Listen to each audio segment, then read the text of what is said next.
Okay, now I think it's going. I'll just have to update all the stream data, unfortunately.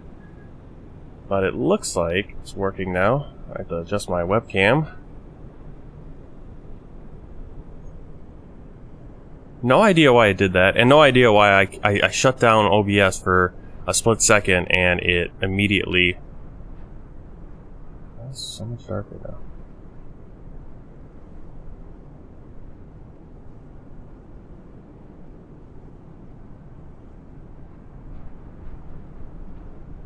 Okay. I think that's right. That's where all my settings have changed too, suddenly.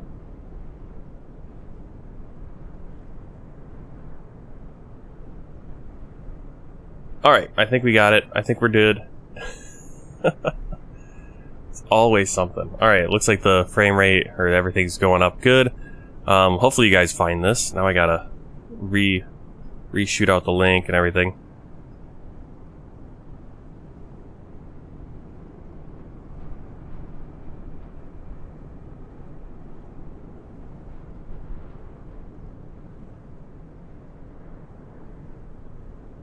Technical problems, technical problems.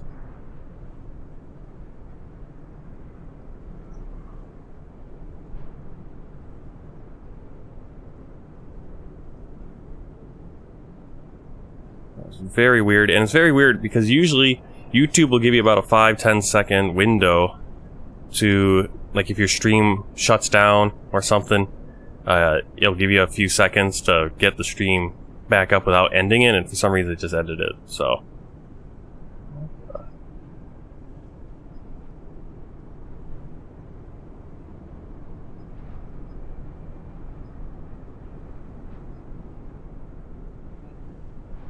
So just bear with me for a second, I'm just trying to... Technical issues.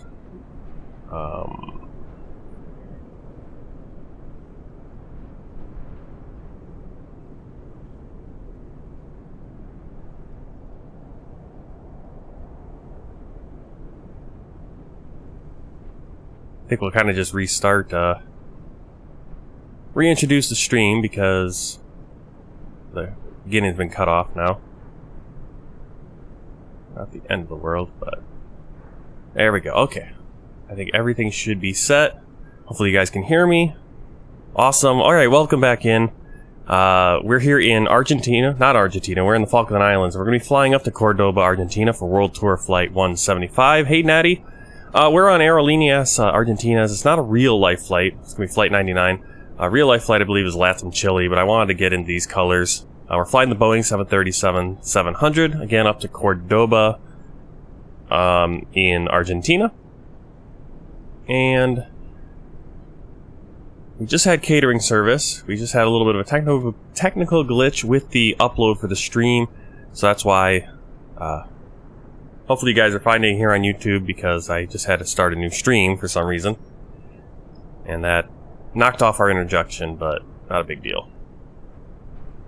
Thank you, Natty. Thank you. Glad. Yeah, been a while since I've flown into Ethiopia. Flew into Addis, what is it? Addis Ada? I'm probably saying, I always get them mixed up how to say it. Addis Ababa or whatever it is. Flew into there multiple times on this world tour. Nice place to fly into. But let's get the plane started and we'll get in the air and we'll keep chatting once we do that.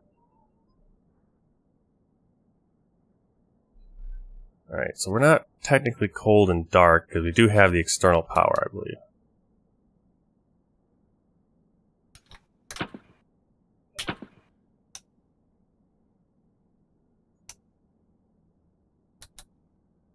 Actually, it doesn't look like we're getting external power, so we're going to jump. See, FS, I'm still trying to use that GSX Pro and it's not always working, so we're going to go in here and make sure we get that ground power. Continuing down the checklist. It's battery on, selector on battery and standby power, master caution disengage. Hydraulic pumps all off. I always do those off. We'll turn up the lights up here.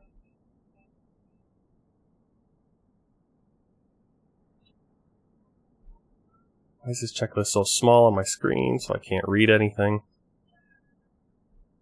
Alright, just kind of bump the interior lighting. I'm not sure why everything's already kind of turned up. What's going on there? That's a little weird. Like, I haven't turned any of the brightnesses up, but everything is already up, so it's weird. Weird. A little weird. Reset that, or turn that off. Alright, we should have ground power now. There it is, it's connected. Now we got 2 ground power units. Continuing on.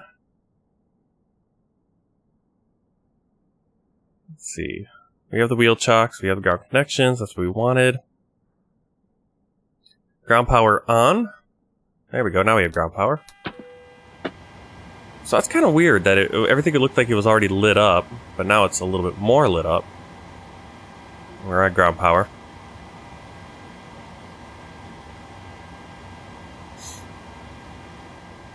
Emergency lights armed and covered. External lights, position. Let's get in. Up here. Position steady. Wheel well on, wing on, logo on. And again, master caution should be off. It is. Seatbelt we'll keep in the position it's on. Turn chime. Oh no, let's just do that. Okay. So go into our flight computer. I keep hitting the wrong things. Payload. I want to set empty because we got nothing on board yet. Same with fuel. We're going to set it at 1. Let's go about 7,500.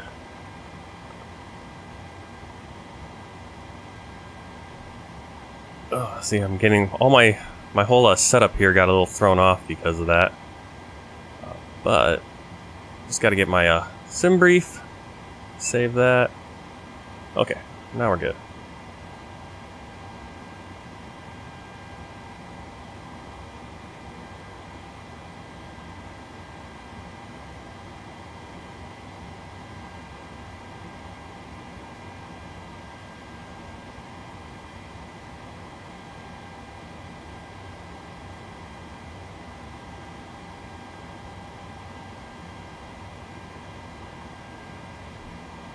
Alright. So I'm gonna get the fuel using the PMDG fuel. The GSX fuel doesn't really work perfectly yet, so there's no need to use it. We're gonna need 10,500 for fuel. For some reason it's in pounds again. I don't know why the PMDG keeps doing this. It's really annoying. Because and then I have to remember where these options are. Change that. I believe it's an aircraft, maybe? Displays.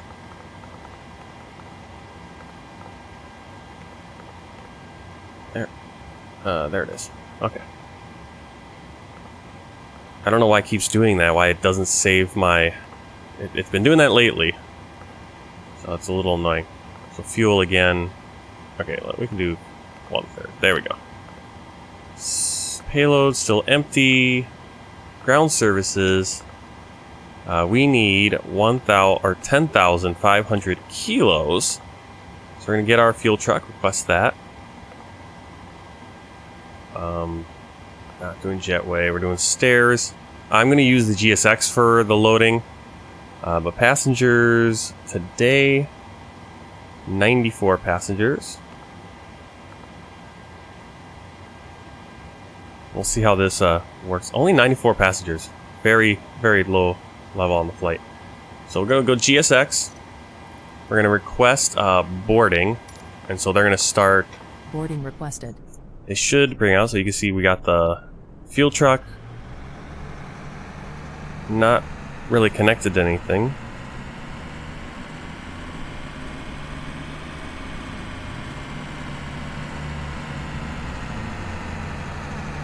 Wonderful. Yeah, we should see passengers climbing up these stairs. That'll be cool. let's get the IRS aligning. Do the test. Good.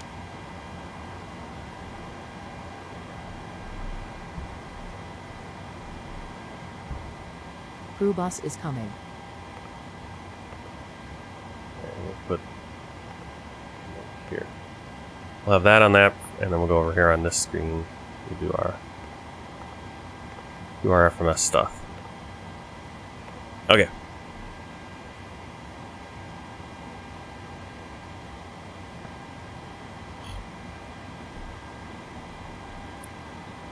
I swear you don't use some programs or some of the things. Oh my goodness.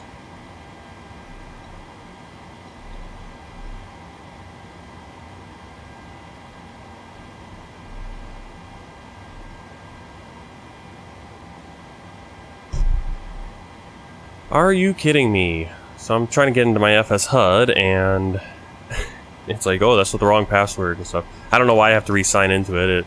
I literally used it a few days ago, so yeah, that sounds all right. Everything that could go wrong. Well, not everything, but it's like, can we get this plane off the ground and not have to deal with stupid stuff like this? Okay, why? Pilot's boarding starting.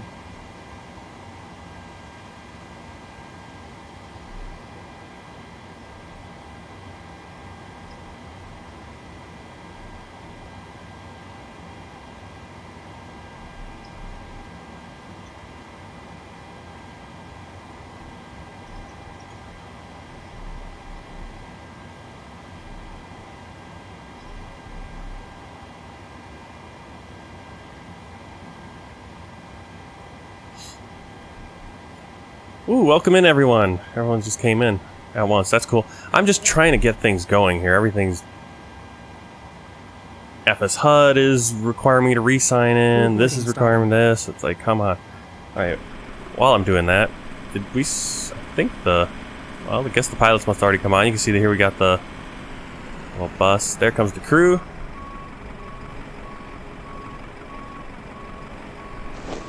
I wish they would have the crew kind of walk together a little bit. They don't have to have this weird separation.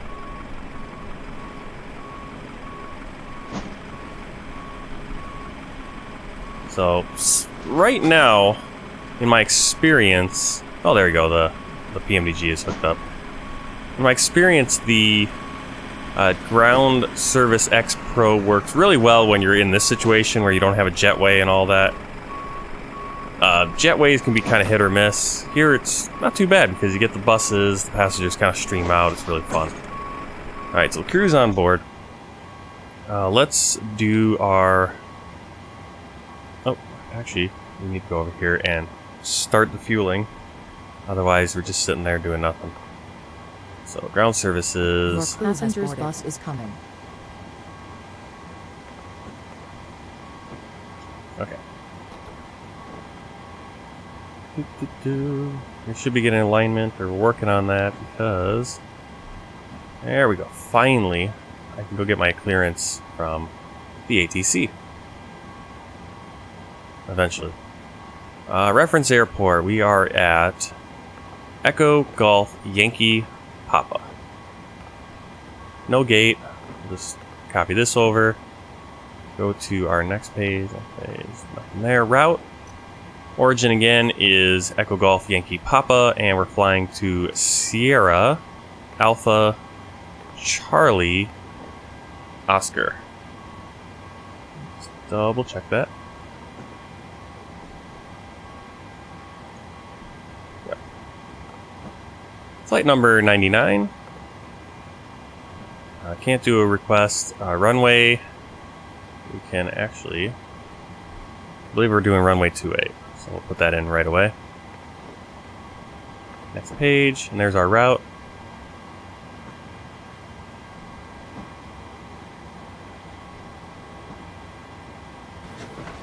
Passengers Mount boarding Pleasant starting. Tower, Argentina 99, parking 32, request clearance to AMD Taravella with information, Victor. Argentina 99er, clear to ING Air ALV Taravella, runway 28, fly runway heading, climb and maintain 4000, squawk 6553. Cleared to ING Air ALV Taravella, runway 28, fly runway heading, climb and maintain 4000, squawk 6553, Argentina 99er. Argentina 99er, read back correct. When ready, contact Mount Pleasant Ground 130.3. When ready, contact Mount Pleasant Ground 130.3. Argentina 99er. Morning. Good morning. Hello.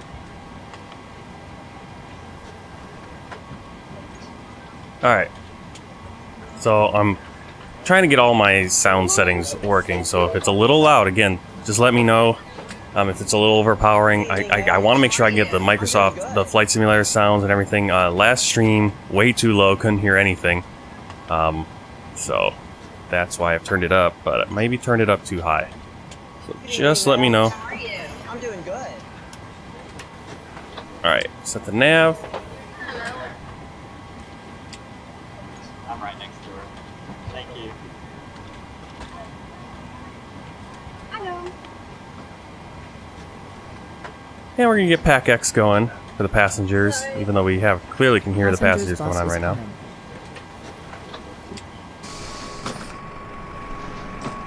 Uh-oh, we might have missed the passengers coming on. Hopefully another bus comes, but we only have 99 passengers, so who knows.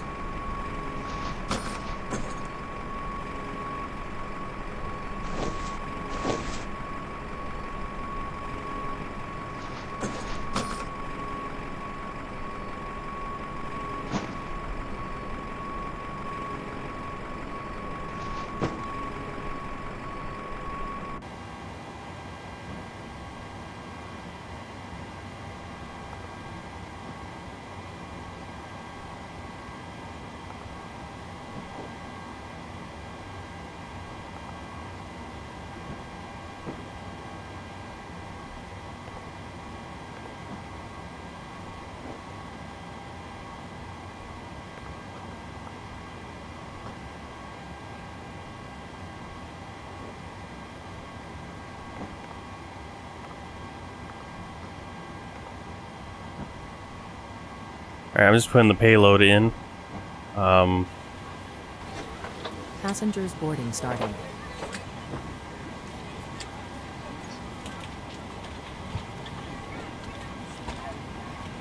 Let's see, cargo, we have, we'll put 1300 up here, 1400 back here. There we go, there's the passengers. Only a few. Oh, I like that. They brought a smaller bus because there were just a few more passengers they had to get on board. Because they got most of them in that first bigger bus. And because we only have 94 passengers, they probably got most of them in that first bus. And the second bus, they brought a smaller one. That's a nice attention to detail. Interesting. I've never seen that before. Anyway, they're still putting the finishing touches on getting the cargo on. Fuel is still working. So those, stairs should pull away soon.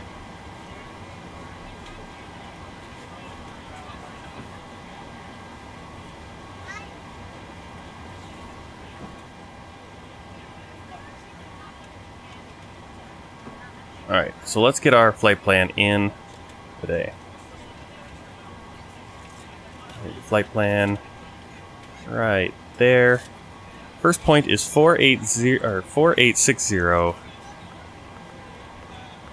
W whiskey. Okay.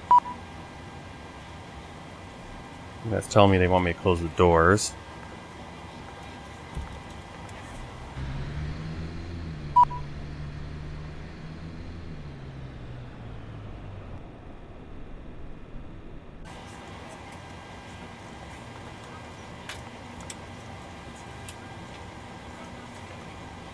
All right. Fuel chuck can release. Alright, so now we're in business. We got everything loaded up. We just gotta get the FFC finished here. So Suzda is our next waypoint.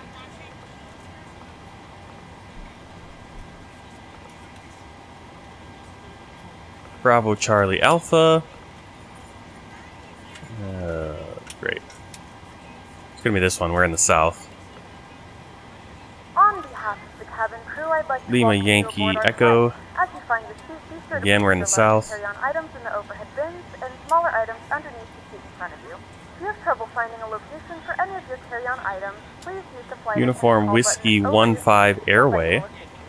If the overhead bin is full, please make sure you close it as a courtesy to other passengers.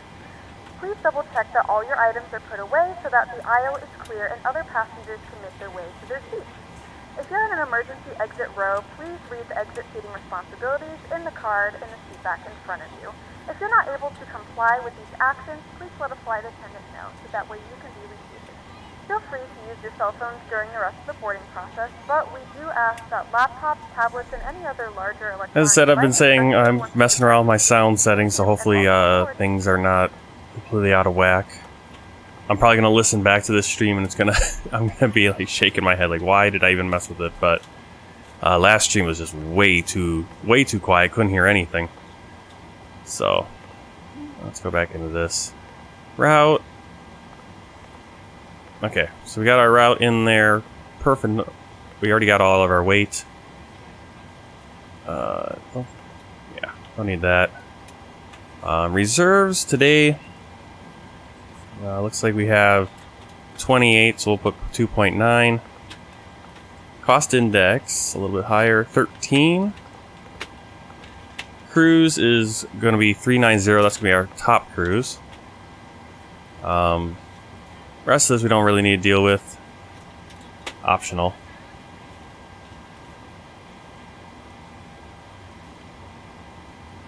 Let's see, I think our transition is 5,000 feet. Yep. 5,000. Execute that. N1 limit.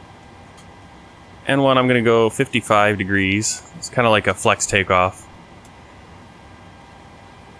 There are calculators you can use to get that number, but that's generally you're going to get around 55 to 65. It's only 1 degree out, so. Flaps will do 5 degrees. Center of gravity is 23.6%. Trim 5.39. With service to Argentina, our flight time will be roughly 3 hours and 30 minutes. Please note the cabin door is now closed. We ask that you make sure that all devices are in airplane mode and your larger devices are now shut down and stowed.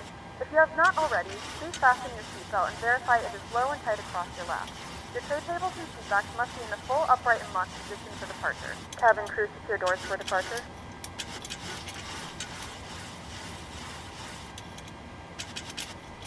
Okay. Trim set.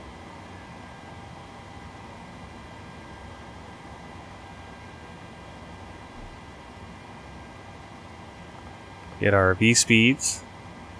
And we are looking pretty good for the FMS. Okay. So back up top.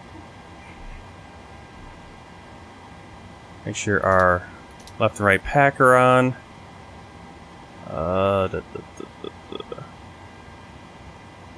Speed brake check off. Autopilots are off. We have the IRS in nav.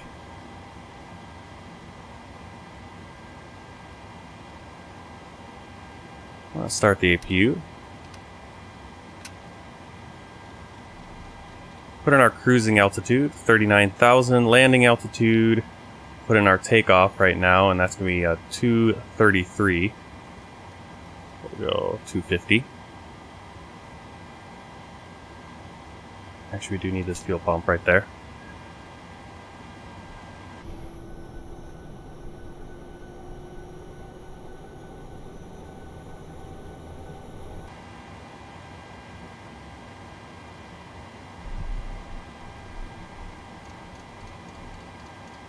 Make sure we put in our initial speed limit.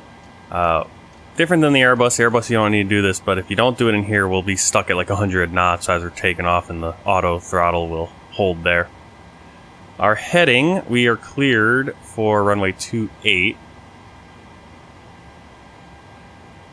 Let's close that flight plan.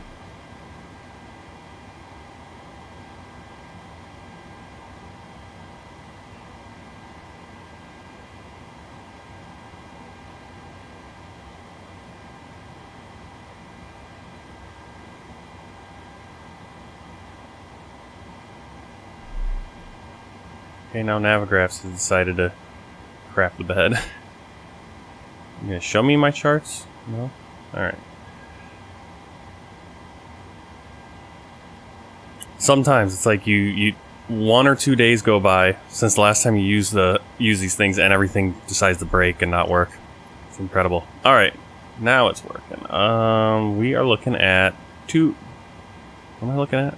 I want my runway 28. Runway 28 is 282 degrees.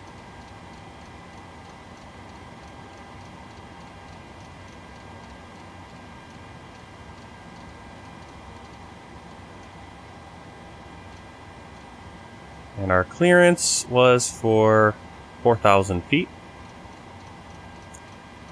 We're just waiting on the APU, right? Yeah. So APU is available. So we'll go.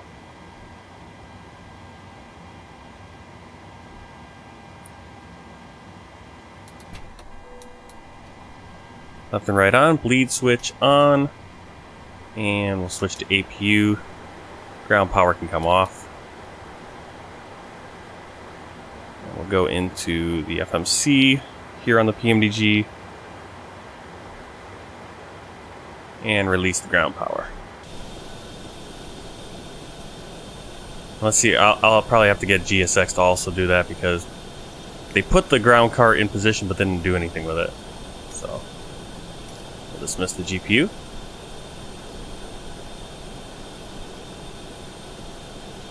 Someone should come over and drag that away, but it doesn't look like it's connected, so I don't think we're going to have that problem like we have in the Airbus where the cable's still hanging even as we're taking off. Okay, let's get the...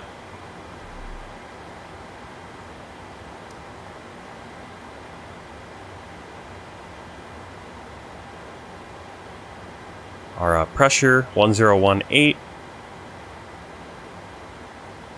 Let's see, altimeter is set. That's what we just did. Set elevator trim, good. Gangway is disabled. Door 1 closed. Doors checked, all closed. Yes, they are. Fuel pumps can all come on, along with the hydraulics. Pack left and right come off as we're going to start the engines. You can't do those. Start the engines with those on. Checking to make sure that the thrust is in the idle position. So there it is. And fuel control switches are in the cutoff. Alright. So let's ask for our pushback from ATC. Mount Pleasant Ground, Argentina 99, parking 32. Request pushback and startup. Argentina 99, pushback and startup approved. Pushback and startup approved. Argentina 99.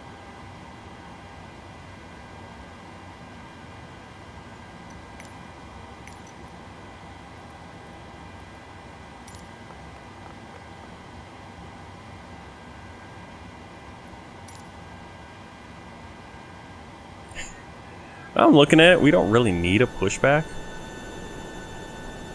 technically, but we'll do it just to kind of.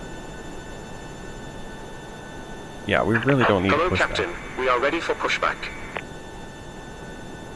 But because we're just gonna go out right here to the runway. I don't know why those stairs are just hanging out there because they're kind of in the way. So maybe we'll get pushed back so we can get the stairs out of the way. We'll just push back straight or something. I don't know. Kind of weird. Let's get down here. Watch him do his thing. He's putting the pin in right now. Departure check completed. Bypass pin inserted.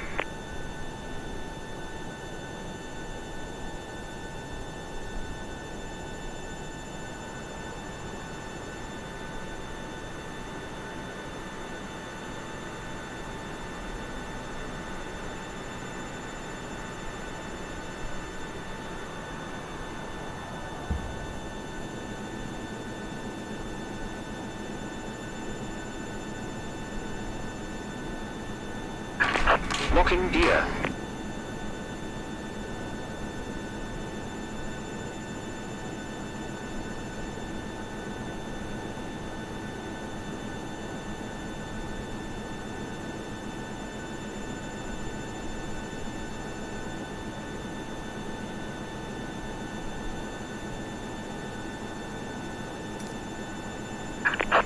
Release parking brakes.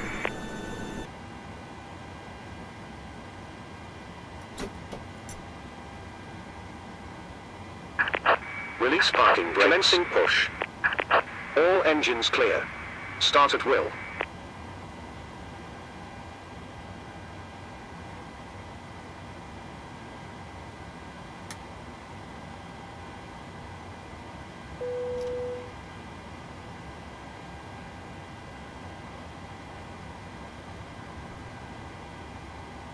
Ladies and gentlemen, please direct your complete attention to the flight attendants as they demonstrate the safety features of our aircraft. You will notice a light illuminated above your seat. When this light is illuminated, please fasten your seatbelt below and Alright, so we're going to do a straight back push. fasten, insert the I didn't have my microphone on, so I'm talking and you guys can't hear me. To release your seatbelt, lift the upper portion of the buckle. Alright, We suggest that you keep your seatbelt fastened throughout the flight as you may experience unexpected turbulence. There are several emergency exits on this aircraft. To familiarize yourself with the emergency exits on this aircraft, please refer to the safety card in the seat back pocket in front of you. In some cases, your nearest exit might be behind you. If we need to evacuate the aircraft, there is lighting on the floor to guide you towards the exit. In the event that the cabin loses pressure, an oxygen mask will drop right in front of you. To start the flow of oxygen, pull the mask towards you. Place it firmly over your nose and Alright, I was just testing, trying to see make sure the volumes are good. It sounds like the volumes are good. Just let me know. My microphone is pumping out nice and loud, so I actually think we're good. Set parking brakes. First and then assist others. Leave your mask on until a member of the crew advises. Parking brake Wait for set. your confirmation for good engine start. Alright, we have 27 there. That means we can bring up the fuel. And now the engine's going to start spooling.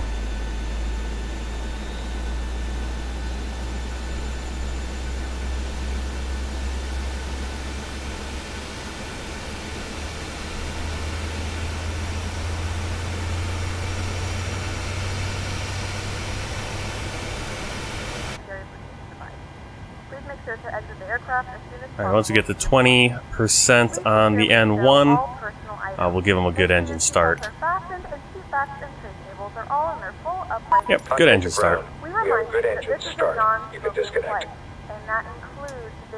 And we'll start engine 1.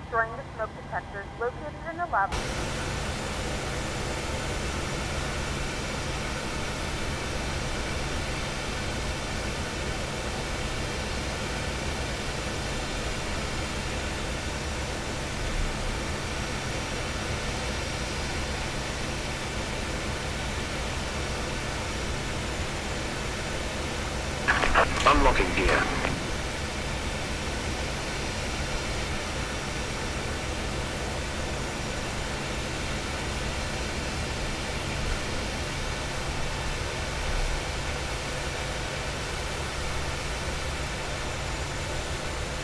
Tow truck disconnected. Bypass pin removed. Left is clear, right is clear.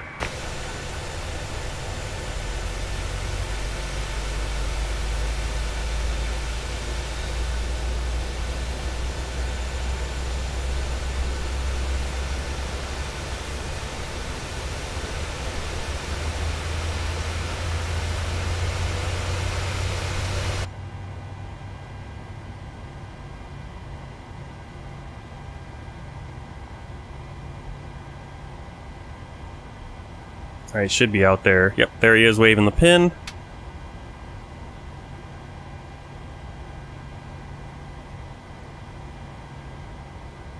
Alright, we're gonna go Gen 1, Gen 2, switch over to Gen 1 up on top.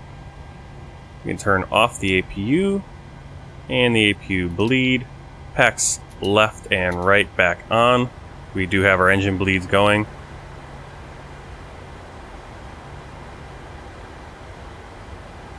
Let's see. Let's do our pitot heat switches and window heat as required. That's going to be right up here. Turn on the window heat. We might need the anti-ice. I don't think we will, though, because we don't have too many clouds. But it is pretty cool. Also want to get that yaw damper on. That is flaps. Pretty cool way to do flaps. You just press the button, and those will come out.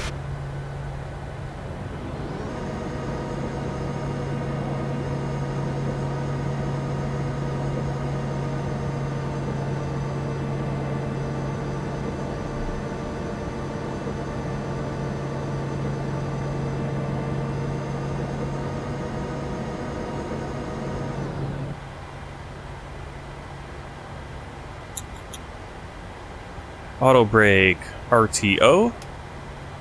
Pushback is at an end. Taxi lights can come on. Let's get our clearance for taxi. Mount Pleasant Ground, Argentina 99er, request taxi. Argentina 99er, taxi to holding point, runway 28, via Charlie 28 Alpha, hold short of runway 28, 100523. Taxi to holding point, runway 28, via Charlie 28 Alpha, hold short of runway 28, 100523, Argentina We're prepared 99er. for takeoff. Okay, that doesn't really match up with anything. Do our TCAS test right here.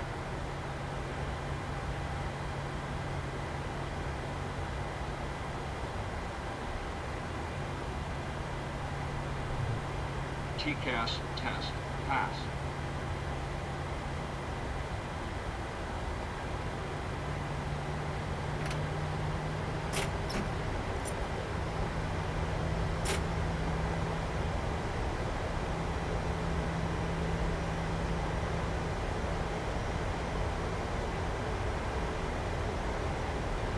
And we'll begin our taxi.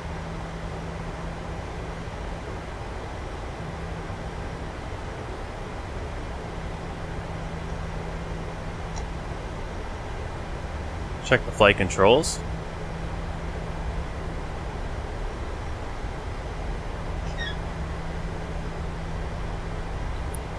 And everything's good.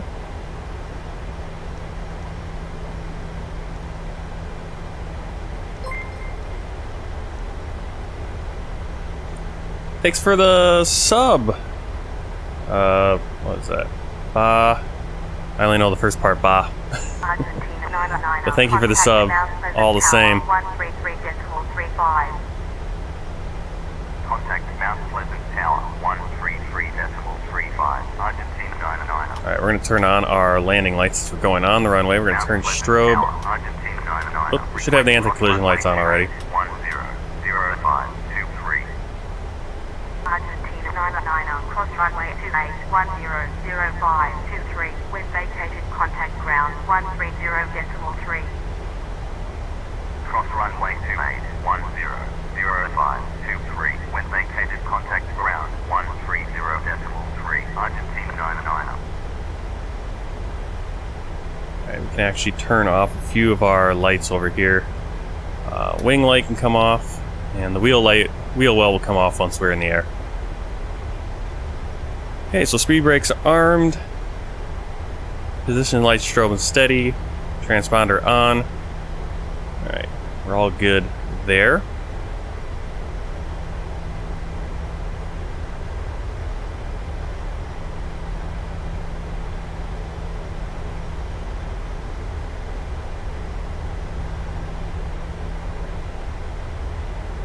Alright, so while we're taxiing, I'll just bring up the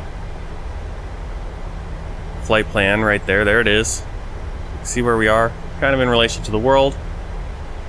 And it's basically a straight shot. We don't have a standard instrument departure.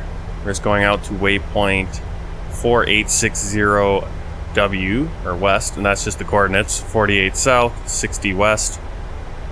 So, 60 degrees west, 48 degrees south. Then we're on to waypoint Sudzda to Bahia Blanca, BOR. Lai, which is La Bolle, BOR. Take that to Cosno. And on into Symes. And we have no standard terminal approach route either, so we're going to get vectors into our final, which we'll put in a little bit later as we're on the flight. Argentina 99er, runway vacated with Alpha. Argentina 99er. Wonder if we should have turned onto the other runway and then come back. This is going to be kind of a hard turnaround. Argentina 99er, contact Mount Pleasant Tower 133.35. Contact Mount Pleasant No, Tower. not too bad. 133.35, Argentina Is a 99er. Yeah, actually, I think that's what we were supposed to do. Kind of loop right there. It's probably what they were talking about with the Alpha or something. This Charlie's way over here. So the ATC is kind of a little confused on the routes, or I'm confused. Alright, we're ready for departure. Mount Pleasant Tower, Argentina 99er, runway 28, ready for departure. Should probably put the seatbelt signs on. 99er, wind 280 degrees at 10 knots, runway 28, cleared for takeoff. Runway 28, cleared for takeoff, Argentina 99er. Okay, arm the auto throttle, flight directors both on. We'll get the VNAV and the LNAV ready to go. Not sure why LNAV is not working. TCAS set to Tara.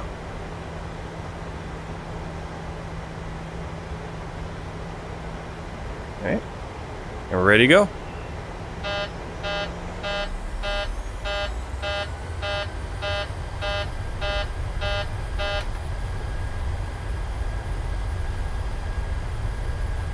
It doesn't like the takeoff with the speed brake armed, even though it's supposed to be. 80 knots.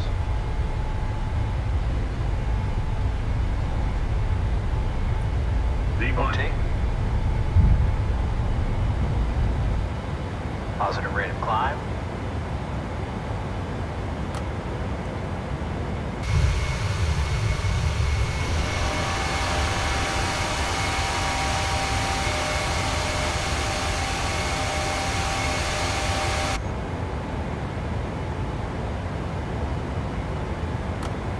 My landing gear not going up. There we go. It's in the locked position. That's why I didn't go all the way up.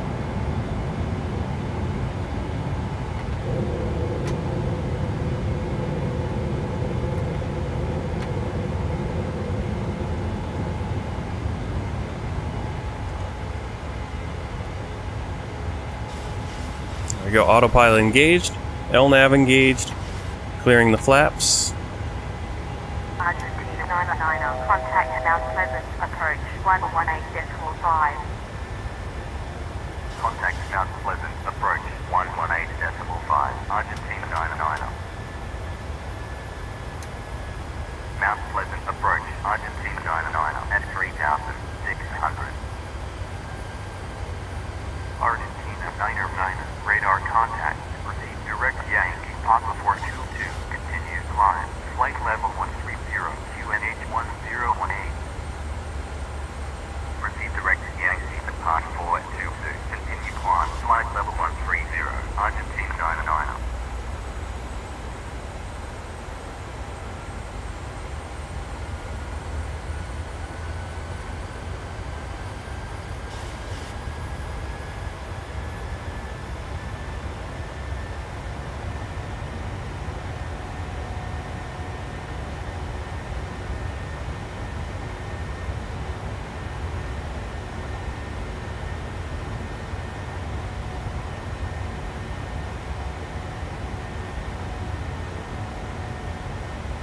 Yeah, we're definitely over speed.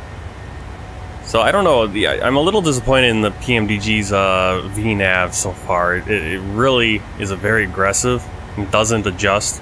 Like if you're not always climbing, it will just continue to gain speed, and then you're a little bit in trouble. Anyway, beautiful landscape here on Falkland Islands.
Alright, above 10,000 feet. Let's turn off the landing lights.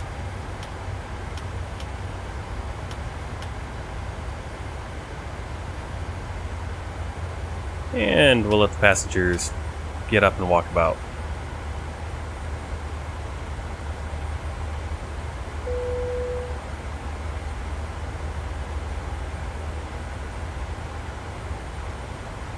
The flight crew has turned off the fasten seatbelt sign. You can now get up and move around the cabin. However, we ask that you keep your seatbelt fastened when you Hey, Sasha. unexpected turbulence. Alright. Yeah, hopefully some people can pop in. Yeah, I know it's a Monday. I don't know what time it is for you guys. Everyone's in different spots, but it is a Monday. It's kind of weird days to stream, but this is when I'm streaming. Monday morning here. I have today and tomorrow off, and then I have Saturday and Sunday off. So we'll have some weekend streams as well. Glad to have you in here.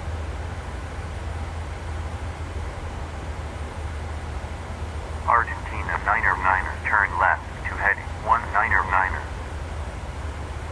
Turn left to heading 199er, Argentina 99er.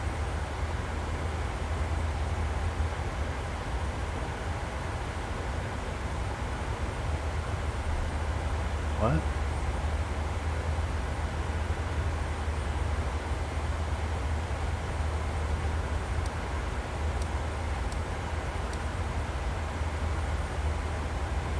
What is this? Yeah, why do they have...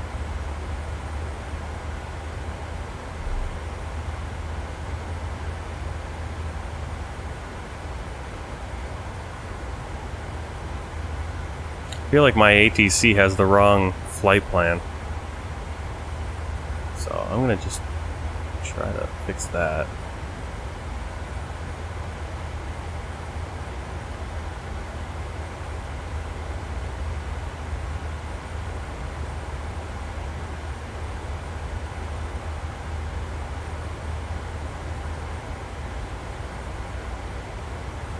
What are all these? Yeah, they have all these different waypoints when it loads in from SimBrief. I don't know where they're getting that from. Alright, so I need to fix that.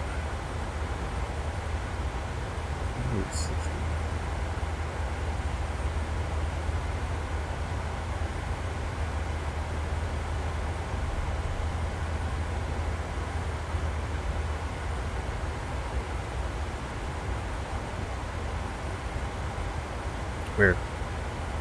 I think it's getting confused. The ATC was getting confused by this point, this 4860 whiskey, and so it's throwing me all over the place. So, resume flight.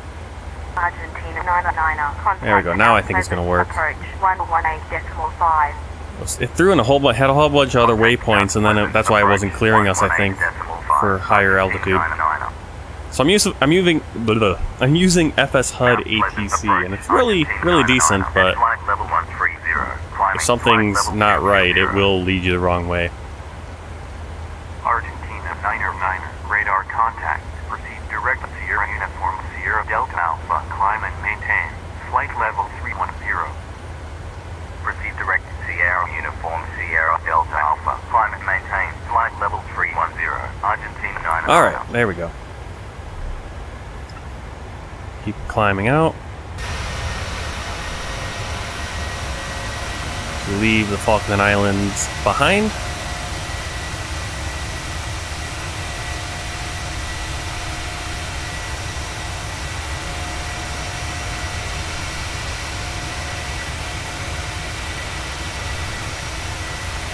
Hey Planet Neutral, how are you doing?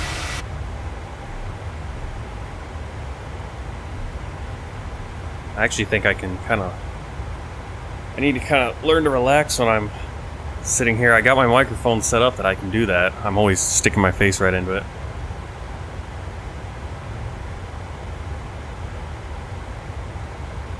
Are these your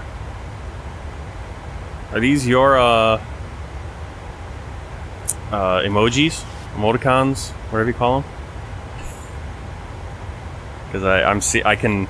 Like when on YouTube, they show up as like what they're called, their name.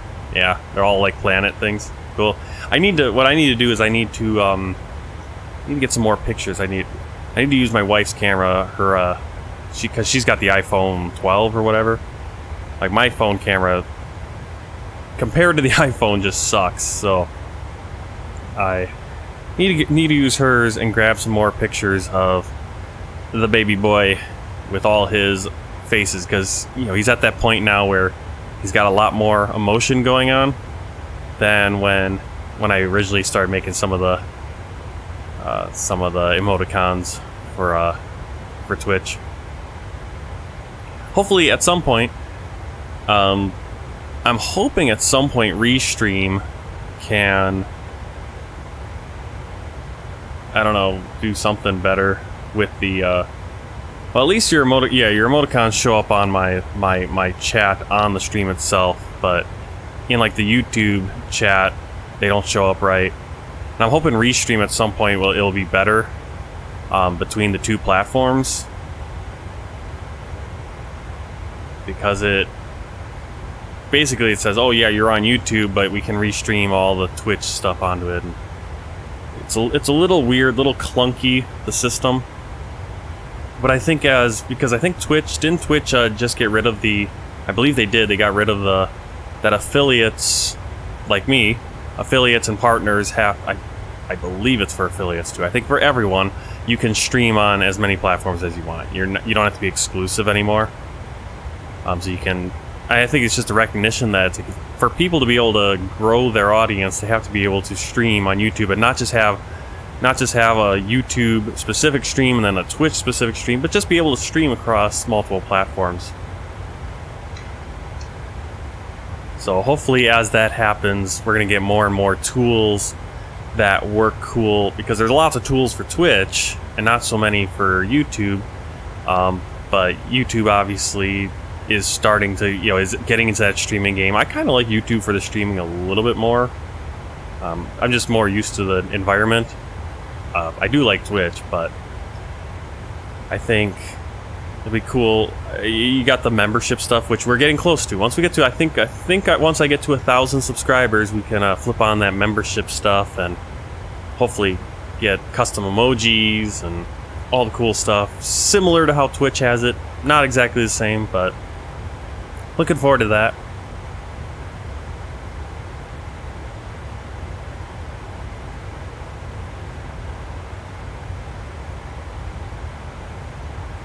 As we're climbing out, 25,000 feet. Oh, do you do music? See, that's a big thing too. That's an issue that's going to have to be kind of figured out. Because I'm thinking, obviously it's your own music. If you're doing your own music, it's one thing. But I'm thinking, I'm kind of also thinking about like background music. On Twitch, if you're just doing a Twitch stream, you can actually set up your Twitch and play quote-unquote real music, the music that you would have to pay for, you'd have to pay rights for to play it. You can just play it on your stream and there's no issues. You're not going to get a DMCA, you're not going to get a strike or anything. YouTube's different. YouTube, you can't do that at all unless you have the permission to use those. Otherwise, all your revenue just gets taken away. But on Twitch you can stream, and so like I think DeLorean, he's a guy that streams Microsoft Flight Simulator. He's always playing 80s music. I'm like, man, I'm so jealous because I'd love to play it. That'd be cool to be able to just play real music. Oh, okay, yeah, you're listening to.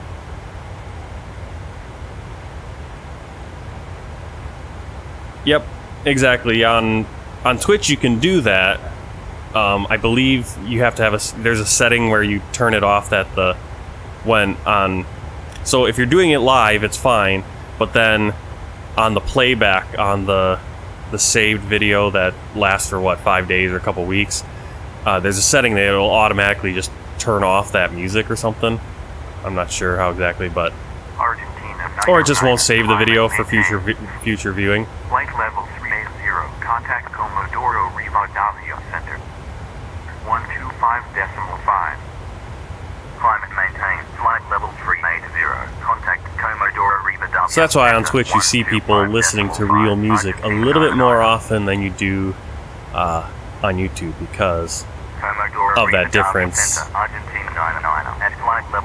I've never set that up, and I've never done it because I am streaming to both YouTube and Twitch at the same time, and Argentina 909er, radar contact, continue climb, flight level So- 0. that's why we just do some stream beats or something like that when I do have music going.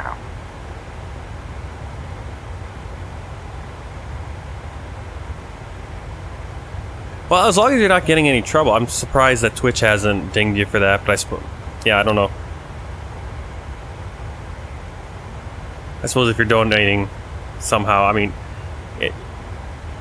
I suppose that's one way too. If there would be an issue with, the Grateful Dead or Fish, with the legal issues there, that might be something that they'd be like, oh yeah, you're cool, you're just donating all the proceeds. I don't know. It's a weird thing. It's you get into weird places there, and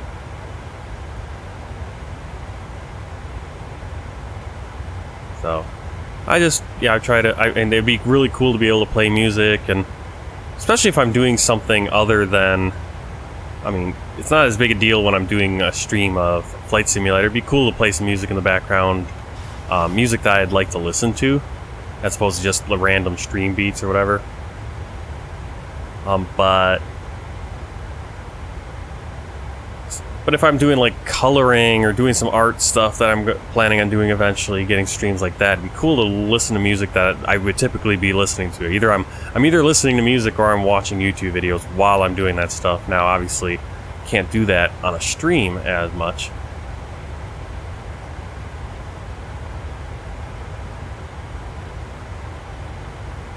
Oh, it's probably live. Are you saying, is it probably live music that you're playing from the bands? And so it's not officially, it's a little bit more of a gray area, I guess.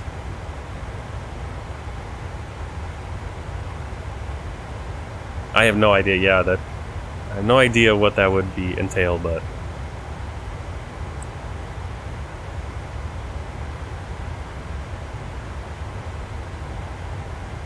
all that stuff. Alright, well, it's pretty cool. I'm just looking at my stream stuff, and we got an excellent connection and everything, so it was very, very weird this morning. Right at the start of the stream, OBS was just not pumping stuff out right. I have no idea, because as soon as I restarted OBS, perfectly fine, excellent stream connection, both to YouTube and to Twitch. But this morning I was getting like 500 kilobytes going up every second, and just terrible, So that's what happened earlier on. We're in the air though. Everything's looking good now. Exclusively live recordings, yep. Well, yeah, if you're just, again, gray area, because maybe they want to release those recordings, but those are such live bands, and they play, I mean, I don't know if it, I mean, technically, I mean, it depends on who's doing the recording too. It's like, are they doing the recording and then releasing it for free? Or is it, people recording, in a sense, bootlegs? But I don't know. Yeah, I don't know how Fish and Grateful Dead are about live recordings and bootleg live recordings.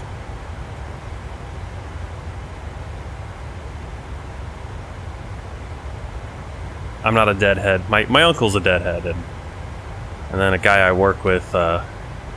He's huge into Fish and probably the Grateful Dead as well, I would guess. A couple of guys there. So.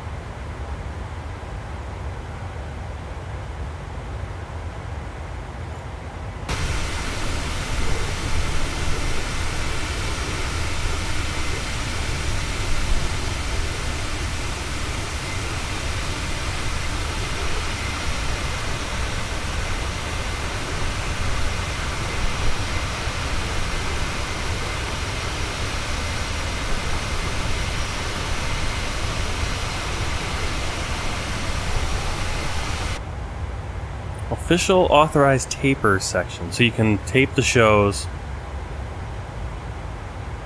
But these are but they're free, right? It's not like you're paying for that, or I'm not up on that. That if they have like a whole different kind of concept as a lot of places. A lot of bands don't want you just recording. Oh, cool. So, I mean, yeah, I figure those are two kind of bands that would totally be cool with that. It's like, hey, you know, yeah, here's our live show. If you want to record it and then share the show later, whatever, because you know you're getting a little bit of the experience, but you're getting the music, but you're not getting the whole thing, right? You're not getting the whole experience of a dead show or fish, you know, all that. So they're not too worried probably about, you know. And I guess it all depends. It all depends on who's involved. I mean, a lot of the other bands, it's not always just the band, but it's the, you know, the recording studio, or not the studio, but the labels and all the corporate people involved, that they want to they want to milk out every cent they can possibly get out of a recording or a song, or whether it's played live or whatever.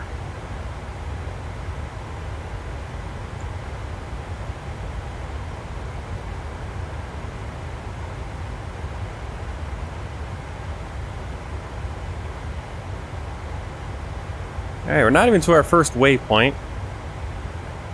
This is going to be a little bit of a longer flight.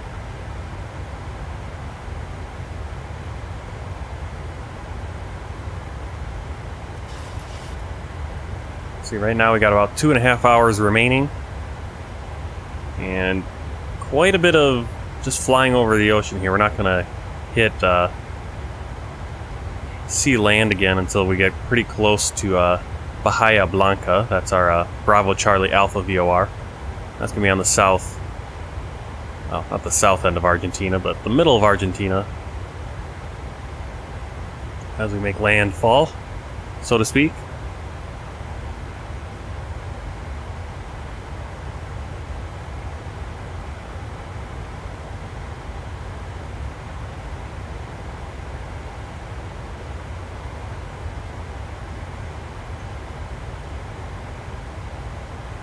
Leisten.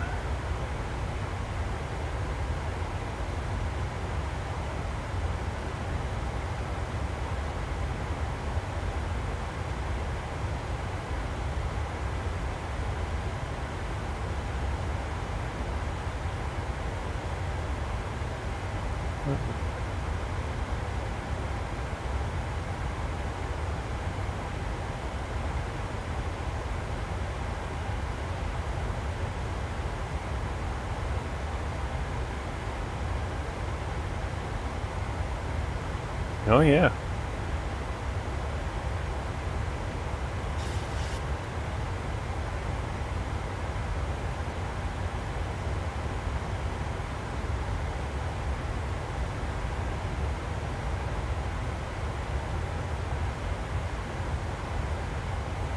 I'm definitely gonna have to check that out. That's cool. Man, you just go back. Yeah, I mean, it's just...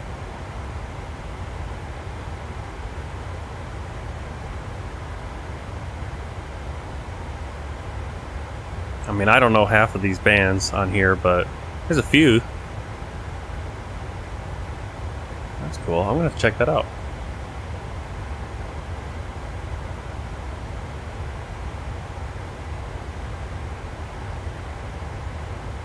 Yeah, that's it. Yeah, they allow taping. They allow the quote-unquote bootlegs. A little wary of restreaming the paid fish content. Yeah, I suppose, especially if you're paying for something, they typically don't want you to then stream that out for free to other people, because then they're not paying for it. It's kind of...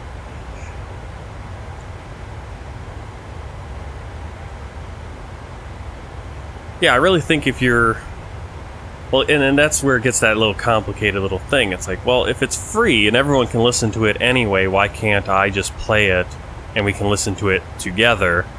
But then the question is like, oh, but you're making money off of it, right, with your streams, if you're making money on your streams or your video or whatever it is. And then it's like, oh, you know, then you get in that different area. It's like, okay, you're using something for free, that's free, and then everyone can access, but then you're using it to make money. And but I think I think that's where it's that weird area on YouTube and on the internet where, you know, okay, yeah, I'm using something, but is that the thing? Is that primarily the thing? And it depends. Is it the primary thing that's making you the money, or is it, you know, or how much are you adding to it? Are you just playing it? You know. So I try. Yeah, it's hard to wrap your head around all the time.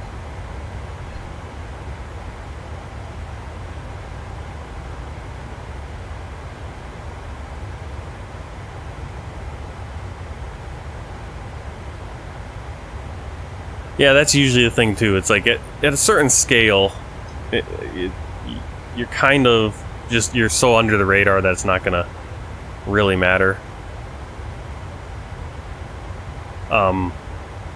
Except for YouTube. YouTube, because YouTube recognizes the melodies, bam, they'll slam you down right away. But then that's kind of where YouTube, you know, they put in that content recognition system to clamp down on, you know, stealing of content. But it has been so abused, especially abused by the big record labels, where they, you know, are record labels, NBC Universal's one big one, where you're not even using something, or you're using it in such a transformative way where it's that there is that what is it, the free use or whatever, you know, it is a legitimate use of it where you're doing a review of something, or you're using short clips. It's not the entire thing where it's like, oh, I'm just showing an episode of The Office, or I'm just showing a whole movie, but you're taking clips and you're breaking it down, and, you know, and in order to be able to do that, you need to use some clips. Now, obviously, in the old days, you would request permission when they would do like a documentary or whatever. They'd have to get their permissions and all that. It's just, it's so hard for a little guy to do that, and that's, I think, we're in this weird period where people are making this explosion of content, and you have these old legacy things that just can't understand that. It's like, you know what? But they want to have their fingers in every single thing. It's like the government. They want to be able to tax every little thing. It's the same with you know, these big corporations. It's like, oh, this is our thing. We want to make money anytime. You know, anytime someone makes a penny off of, and one of our things is in there for a split second, we get to have all of it.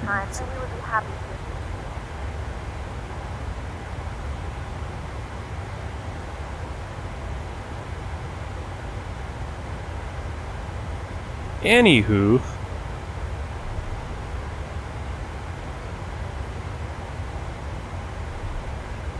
I'm a little bummed we're not getting as much viewership as the streams last weekend, but I guess last weekend was a holiday weekend. It was also the weekend, so I just gotta roll with it.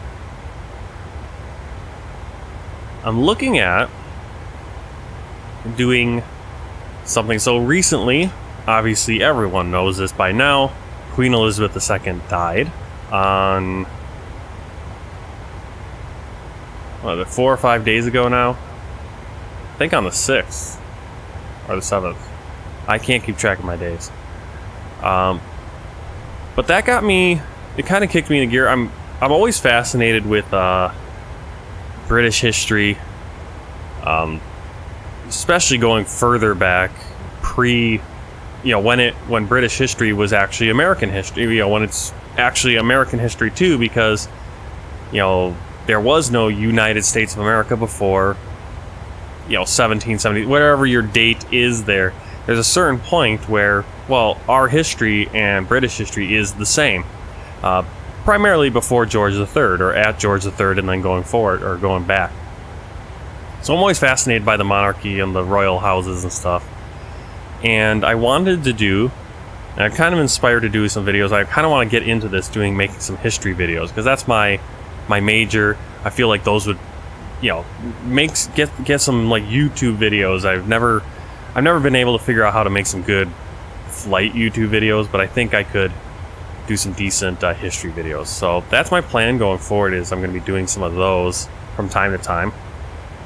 The one I'm working on right now, I'm struggling to write a script for it, is looking at the house name of the ruling house, the royal house in the United Kingdom. So it's currently the Windsors. But what's strange about it, and why that we're kind of going through a very historical moment here, not just the fact that we have a king, or the United Kingdom and the Commonwealth, there's a new king. You've gone from Queen Elizabeth II, and we now have King Charles III. We're not only going through that history there as a world. I mean, it's history. Does it affect most people personally, especially in the United States? No, doesn't affect us at all. We're not part of the, that whole thing. But I think it's even more historical because, and this might just, it's a little trivial historical footnote kind of thing, but Charles III should be the first monarch, first United Kingdom monarch of a new royal house. But he isn't. He's still part of it's still the House of Windsor. He's still technically the House of Windsor. Even though he should be starting a new house, because whenever you have a female ruler, a woman, a queen, the queen's heirs, or whoever takes over from the queen after the queen dies, whoever it is, whether it's her own son or daughter, or if it's another, a cousin, a distant relative that's related further back, you're necessarily going to be starting a new house. It's similar to our last names, the traditional way we do our last names, where a child gets, a child of a, husband and wife. The wife takes the husband's name, maybe doesn't take the husband's name, but usually does. It would take that, the family name, and then the family name comes from the husband, and it goes through there. And so then any sons or daughters born, their last name is the father's last name, which is also the mother has taken on, but it's not her original maiden name. And then obviously those daughters, when they get married, they'll take their husband's name, and etc., etc. So in the case of Charles, you have Elizabeth, who's House of Windsor, and that's a whole other thing, and I'll kind of get into that, circle back, and I'm just kind of talking this through to give you kind of a preview what I want to do with this video. But we have House Windsor, and so House Windsor was Edward VII, Queen Victoria's son, George V,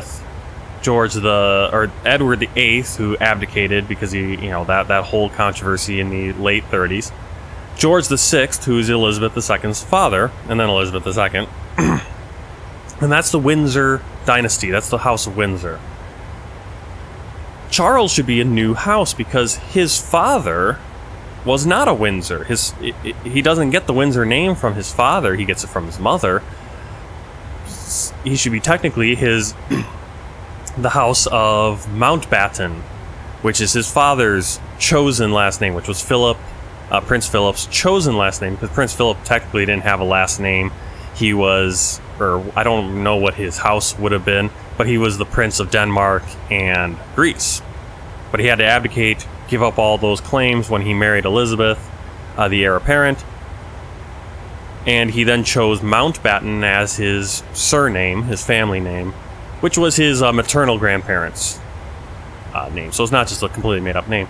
But it gets a little weird there. And when Elizabeth became queen, she said, nope, the family name's going to remain Windsor, the children are going to be Windsor, and the house is going to stay Windsor. It's not going to switch over to Mountbatten.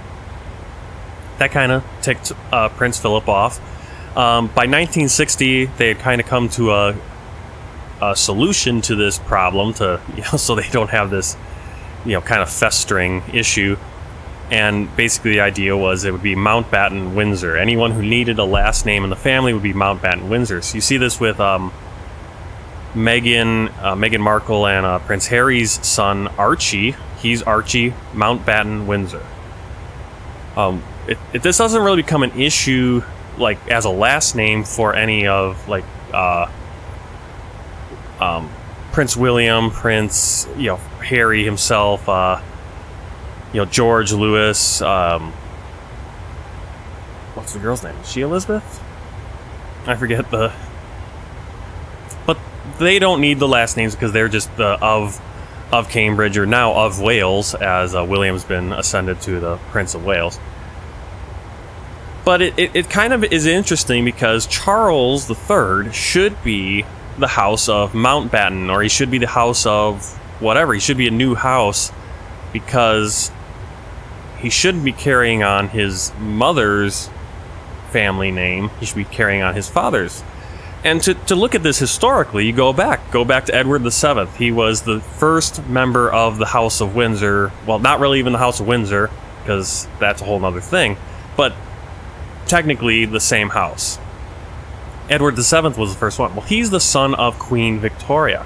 Well, Queen Victoria was the last monarch of the House of Hanover, which started with George I back in the early 1700s. Well, Queen Victoria was married to Prince Albert, famously, and she, incredibly, she was so devoted to him, in love with him, and all that stuff. Well, when her children, they all became part of the House of Saxe, Coburg, and Gotha, which is the family of Prince Albert, not Queen Victoria, because she took her husband's name, or the kids will get her husband's family name, which is the traditional way things were done. So then when Edward VII became king after his mother's death, he was the first member of the House of Saxe, Coburg, and Gotha. Now his son George V, during World War I, changed the family name from Saxe, Coburg, and Gotha and changed it to Windsor, which was much more English. Saxe, Coburg, and Gotha is very German. He gave up the titles because the Hanovers brought over a lot of German titles. They were literally from Hanover in Germany. But obviously during World War I, a lot of pressure from the English public. There was a lot of fears that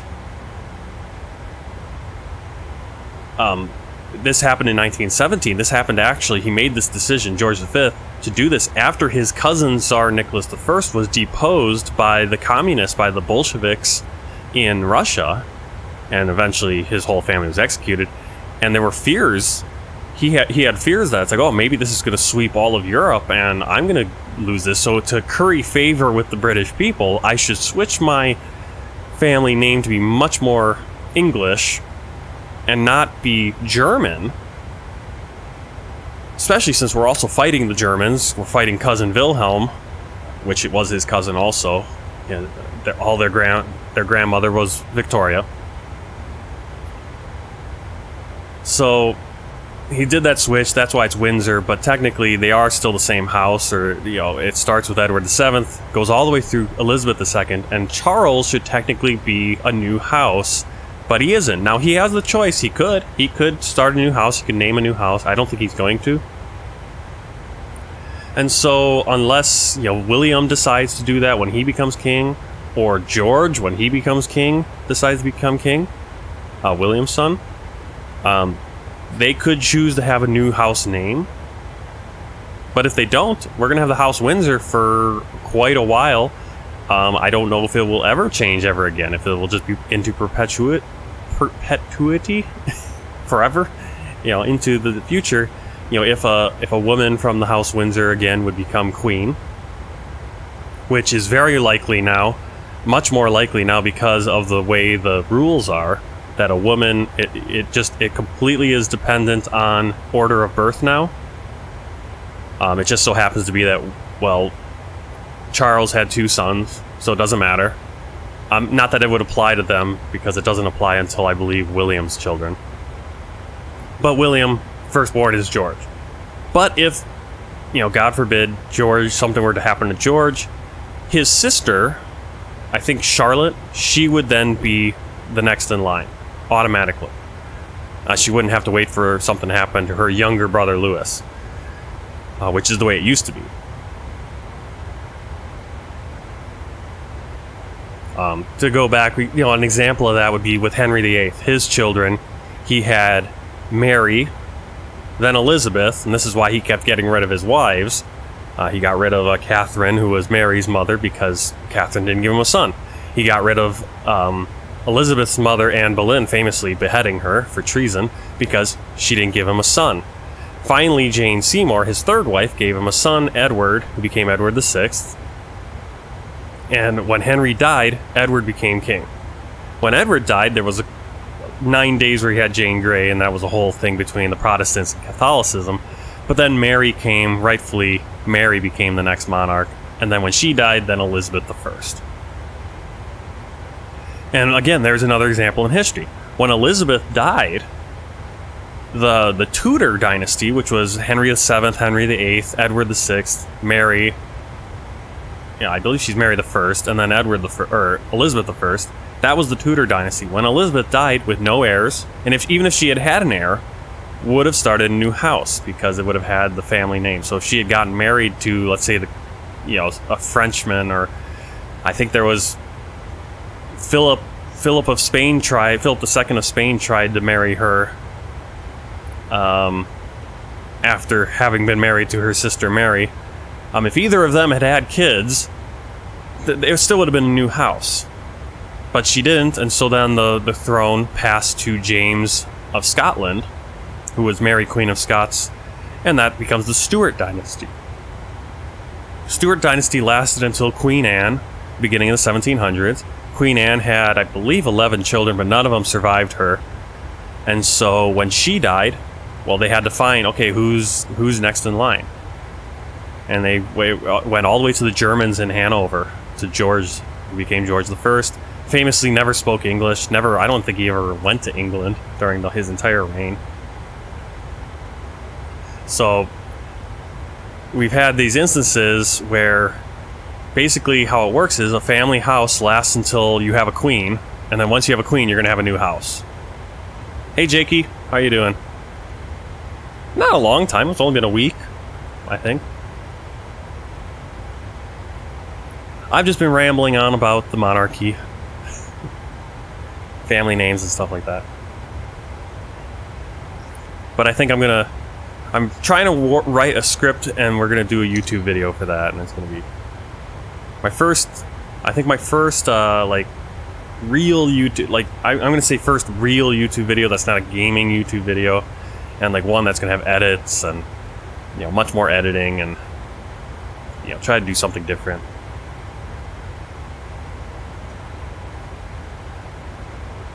And actually use my history background a little bit.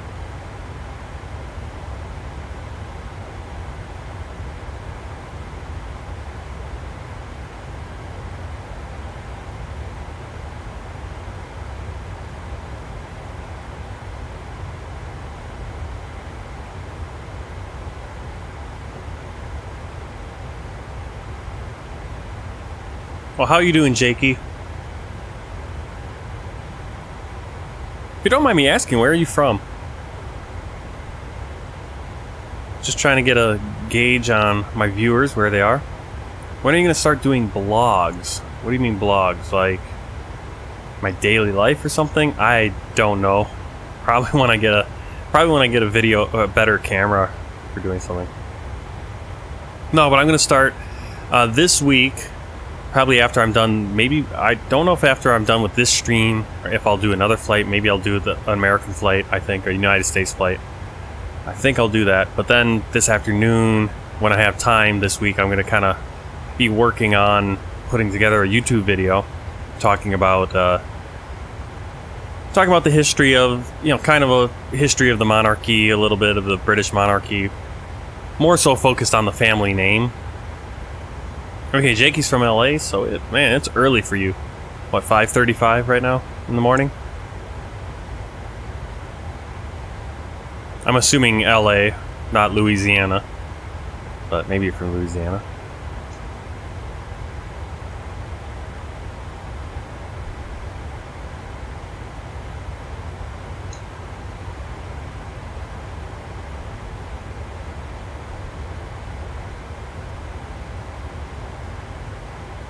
Trying to see I know there's a number of people are over in Europe for the streams, so I'm a little afraid that my stream time might not be good for anybody. But maybe that's where or anybody that maybe in the English-speaking world, or anyone that speaks English, really. And that'll be kind of a problem. Man, my hair is being crazy today.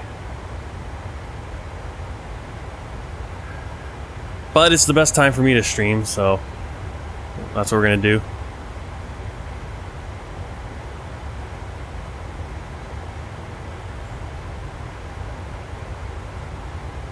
Just joining, we're flying from the Falkland Islands up to Córdoba, Argentina. World Tour Flight 175.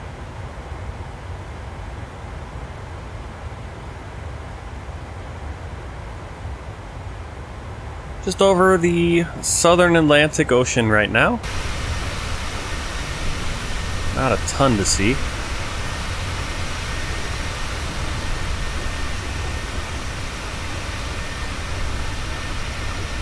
Flying the new colors for Aerolineas Argentinas.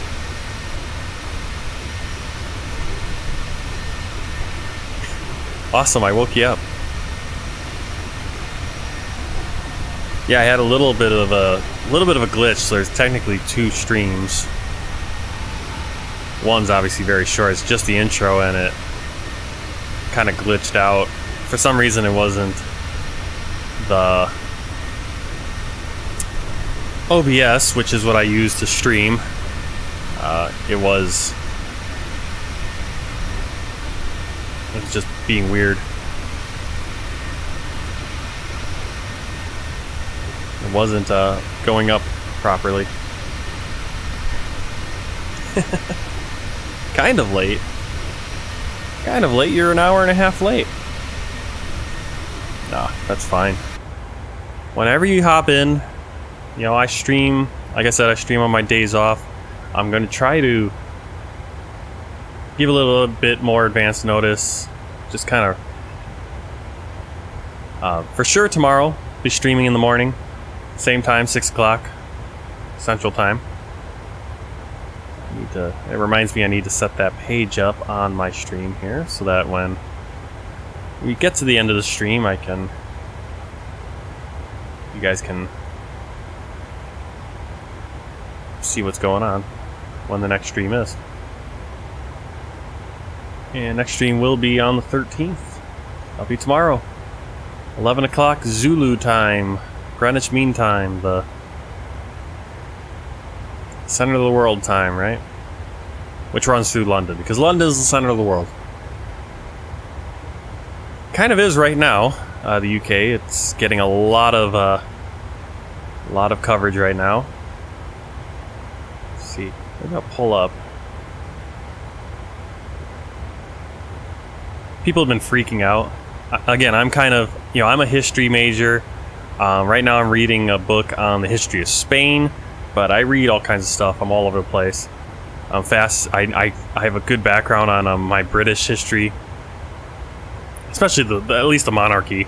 I mean, not all the minute details, but it's very interesting watching all the stuff going on right now with King Charles taking the throne. I mean, this is a historical moment.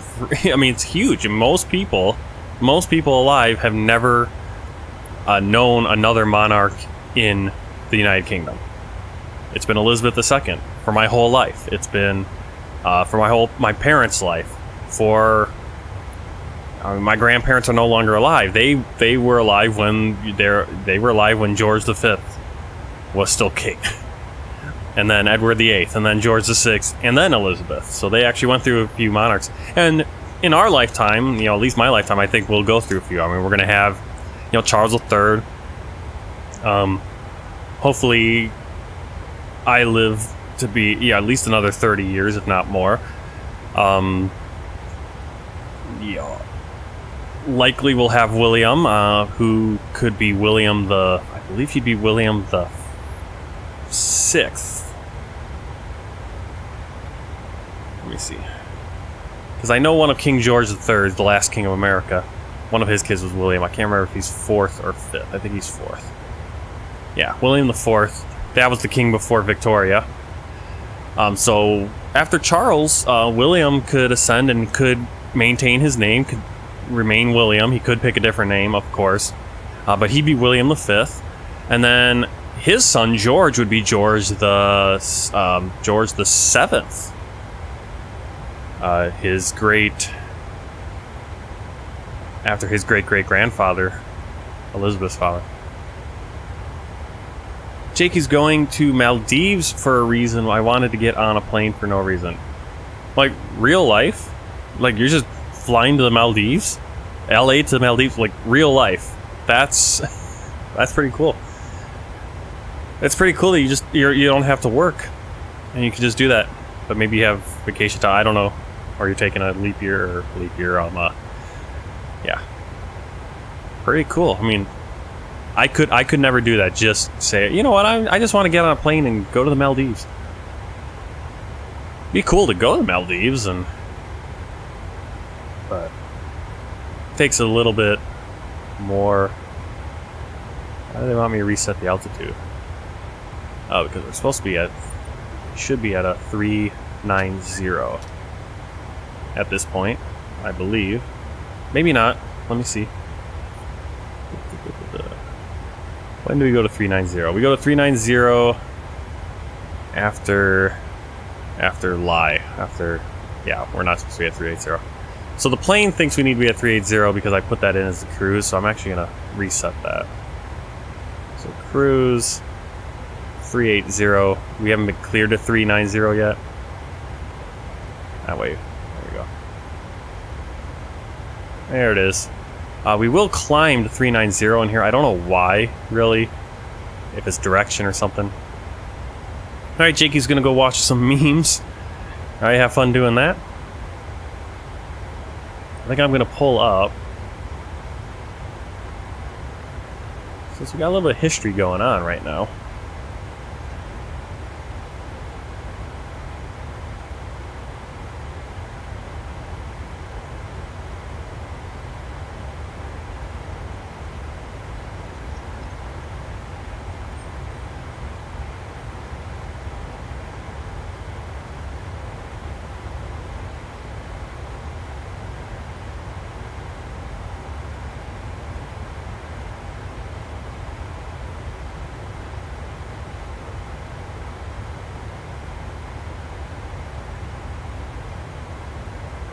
I like some of the stuff they're showing live. It's not live.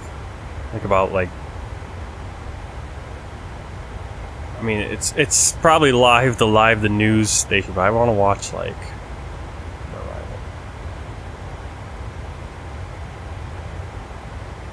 alright, that's what I want.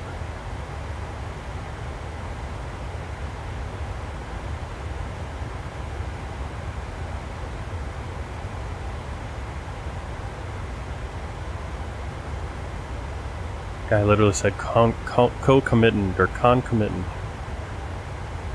That's always the fun part of watching British news and these things when they happen in Britain, because you get a little bit more English than a little bit more academic English than we get in America, I think. What am I looking for? Looking for this. Trying to bring it up.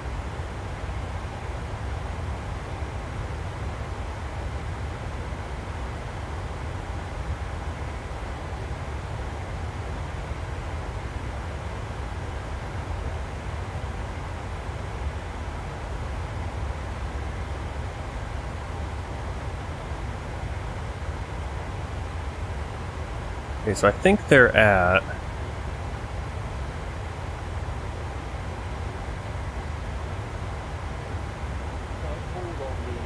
Balmoral estate. And it's also worth noting that King Charles knows the institutions, knows the personalities, because most recently at the opening... Okay, so we're at the Palace of Holyrood House, or Holyrood House. That's up in Edinburgh. That's actually... was at the now. He knows these institutions, and as you say, that is important because simple question. The future of Scotland in the Union is constantly being posed, constantly. Okay, so he's up in Scotland probably to, if there was to be a referendum, if Scots were to vote, you know, to make his appearance up there. Is the United Kingdom. It's just very interesting, all the different things. But yeah, that's Holyrood House. It comes up a lot when I was, you know, if you read about Mary Queen of Scots, you know, obviously she was the Queen of Scotland until she was deposed by, I believe, because I think she was Catholic, and obviously by this point in the late 1500s, a lot of Scotland was Presbyterian. You had, well, I can't remember his name now. Big name though. You know, a lot of opposition, and she eventually had to flee. I think she fled to England, and that's where Elizabeth then imprisoned her, because she had, Mary Queen of Scots had a very good claim to the throne. Plus, she was the Catholic champion for the throne of England, and obviously Elizabeth was the Protestant Elizabeth I. And so, you know, but that Holyrood House is the palace, was the palace for the Scottish king. So here comes Charles. So I'm assuming, yeah. So they're in Edinburgh, going to the palace up there, which used to be the palace for the King of Scotland.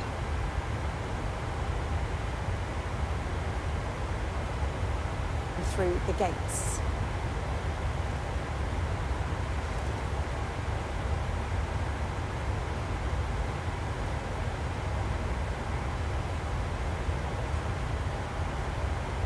Of course, Scotland at this point, it's not a separate kingdom anymore. Members of the Lords and the Commons gathered together, including the current and former Prime Ministers. The ceremony beginning with a speech from the Lord Speaker, Lord John McFaul, and the Speaker of the Commons, Sir Lindsay. Well, is this live or is this earlier?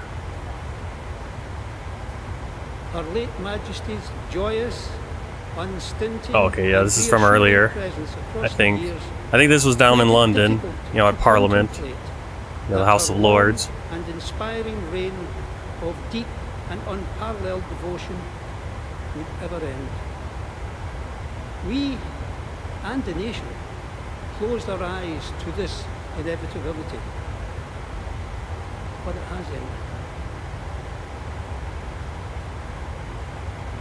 ended. Been very interesting, and seeing the reactions from people. I mean, Twitter is a cesspool.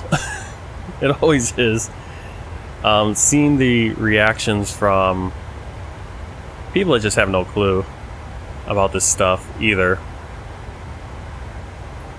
But I think yes, a couple days ago when they were doing the official proclamation, I think they were at St. James Palace in London. The official proclamation, it's all very choreographed. It's all, you know, Charles has to do certain things, say certain things, read certain speeches. You know, there's I don't know who the woman was, but she would say certain things. It's a pageant, right? It's very, you know, it's not, nothing's really spontaneous. It's obviously, okay, I say that it's sort of the same. We have this in America with the inauguration, but it's very traditional, very set up. He had to, after the proclamation, I believe he had to sign some documents. William and Camilla, his wife, had to sign as witnesses, basically that, you know, he's now the king, you know, and he's been proclaimed, he's officially king, all that stuff. And when he was doing that, I knew Twitter was going to blow up at this. It was, I think, a second thing, or I missed this one, but I saw it when he was trying to sign the documents, because there were two documents and they're printed on these big pieces of paper that almost is, you know, half the size of my desk. You know, they're not on just little, you know, A4 pieces of paper, your regular paper you get most of your stuff on, like this, right? You know, just a regular piece of paper. It's like, no, it's twice, you know, it's 4 times as big. It's a 4K version of a piece of paper, right? You know, it's an official document. It's kind of like when the president signs bills. It's the same thing. It's this elaborate ceremonial version of whatever it is. Probably even almost a scroll, who knows.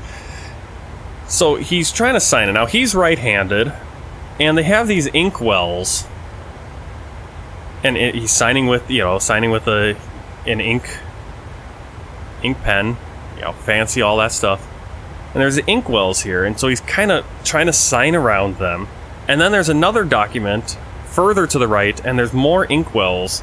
And if he were to try to sign, he would knock those all off the ground. And so he kind of is motioning to the servants, this is their job. Let's not act as if it's like, oh, well, he's just, I'm too, this is what Twitter basically is blowing up, because there's been a few times where he's been doing this, where he's motioning. It's like, hey, take these ink wells away. I don't need them. They're in the way. And people are like, oh, he's, why can't the king move his own ink wells? It's like, it's not that he can't move the ink wells. Like, he did. He moved it on the table to put it in a better position. But there's also, when there's excessive stuff, it's like you're sitting at a desk and there's a bunch of excessive stuff and you're trying to sign something and this stuff's in the way. Especially ink wells. If you ever... it's like, okay, he's 73 years old. I'm sure he's nervous, he's grieving.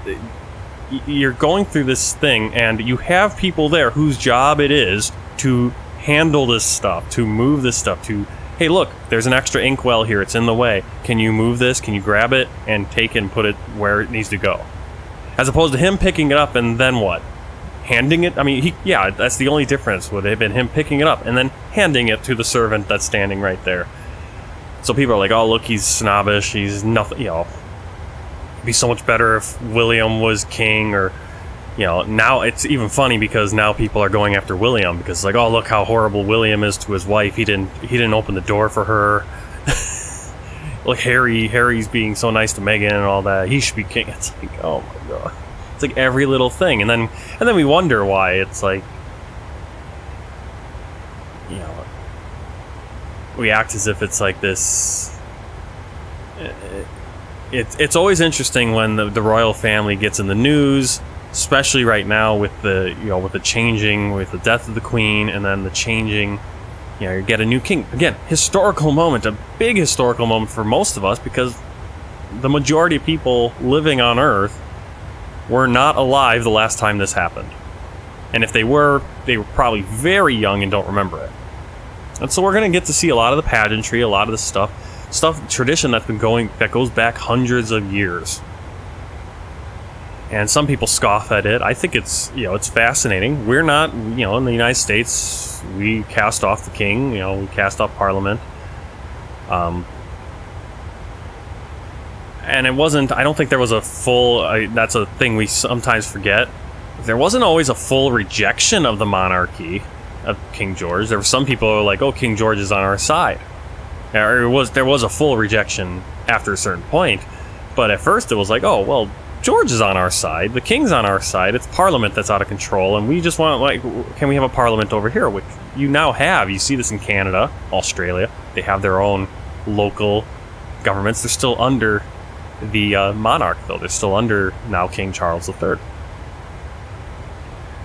But it's funny, we always want to take people down a peg, especially the royal family, for some reason, gets it, I think, almost the most. It's like, well, why do we even have a royal family? Because people, and this is one I want to look into, maybe I'll have to look it up right now, but in his speech, I think a couple days ago, he talked about this, how he made the formal declaration, I'm surrendering all the revenues I make on the crown lands, something like that. I'm surrendering that to fund the government, to fund my government, to fund Parliament, to fund the British government. And presumably, I don't know how much of that goes to the rest of the Commonwealth governments that are still under the crown. But he's surrendering those things, he's giving it to the government so that they can use it, and then the government gives him a sovereign grant, which is they give him a certain amount of money, they give the monarch a certain amount of money to do his job, which is to be the head of state, to maintain his, to maintain the palaces and all that stuff. Now, a lot of people are like, well, why should government be giving the monarch anything? It's like, well, because right there, now I have to look into this more, but based on that speech, because the monarch, the royal family, gives a ton of money to the government, They forfeit all that revenue that is rightfully theirs. It's still their land. Until you depose them, until you get rid of them and seize their land, which you could do. It's happened before. It's happened multiple times. But that, and it's, I don't know when this started. Definitely started around, for sure after Elizabeth, if not before. This relationship, this delicate relationship between Parliament and the King, the Parliament and the Queen, the monarchy is, and a lot of countries have gone this way. The same, it happened in Spain. It happened, where you still have a king, but they're not absolute, and they do need to have the support of Parliament, and there is a certain sense of things, and that's where you get the idea where, Queen Elizabeth, there was such she caught a lot of flack back in the 90s, in 1996, I believe, 1997, when Princess Diana was killed, and how stoic she was, and she wasn't really, it seemed like she was cold toward the whole situation. It's like, well, she was doing her duty. The way she perceived her duty was as the queen, as the monarch. There's a certain way to do things, and we're going to see how Charles goes about that. Charles has talked about, Charles has been very outspoken about climate issues, the inner city, different things. He's been outspoken in many ways, at least as far as I can tell, what his positions in a left of center way. He's not ultra conservative right wing. He's definitely conservative, but not as, he's less, again, he's the next generation. He's from that baby boomer generation. And we kind of look down on the baby, and of course he wasn't, he was no long-haired hippie in the 60s. But he's the next generation. He looks at some of the stuff that his, parents thought and believed, and he had a different sense of it. I think he catches a lot of flack, and it's weird because it's like, oh, he's old and he's out of touch, and it's like, well, of course he's out of touch. Of course he's out of touch. He's the monarch.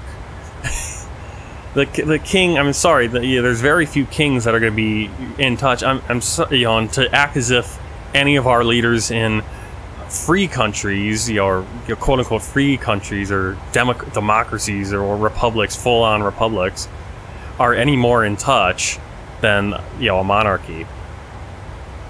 I think Queen Elizabeth was why is she being celebrated? Why is she being remembered and mourned so passionately? It's like, because she was a very good monarch. Yeah, there were flaws. She's human. But she was, very duty-bound. There weren't excesses. We don't think of Queen Elizabeth and it's like, oh, she was throwing these, she was bankrupting the nation, doing things that there have been monarchs that do that. You go even to, some current monarchs. I think the king right now of Thailand, that guy is a national disgrace. The people, there are a lot of people in Thailand that are trying to get rid of him as king because he's just he's a playboy. He's just a joke. He's a clown. Whereas, when we're seeing this pageantry, is a seriousness that that Elizabeth really got from her father, and was really instilled in her because she saw what happened. You had what happened in the World War I, where there was the possibility that the royal family could be overthrown and executed, right? That's what happened to the Tsar in Russia. And George V, who was the king at that point, changed the family name, tied it more into England, made it very English, the Windsor, because he was trying to maintain the throne. They've done a very good job of maintaining the monarchy. And that almost got all completely unraveled by George V's son, Edward, who became Edward VII. All right, Jakey's back. And Edward VII wanted, almost caused a constitutional crisis. He wanted to marry a twice-divorced woman from the United States. And as the head of the Church of England, he really couldn't do that without causing a ruckus. And he abdicated the throne, and it devolved upon Elizabeth's father, George, who became, or Albert, Albert, George. These names are almost all these people have all the same names, and they can just pick one of them to be their regnal name. You know, George VI didn't want to be king, but it was his duty, and he went, you know, it was his duty. It was his sad duty, and it killed him. I mean, he died relatively young, which is why Elizabeth became queen when she was only 25. And she had learned that from her father. It was a duty. It was duty above all.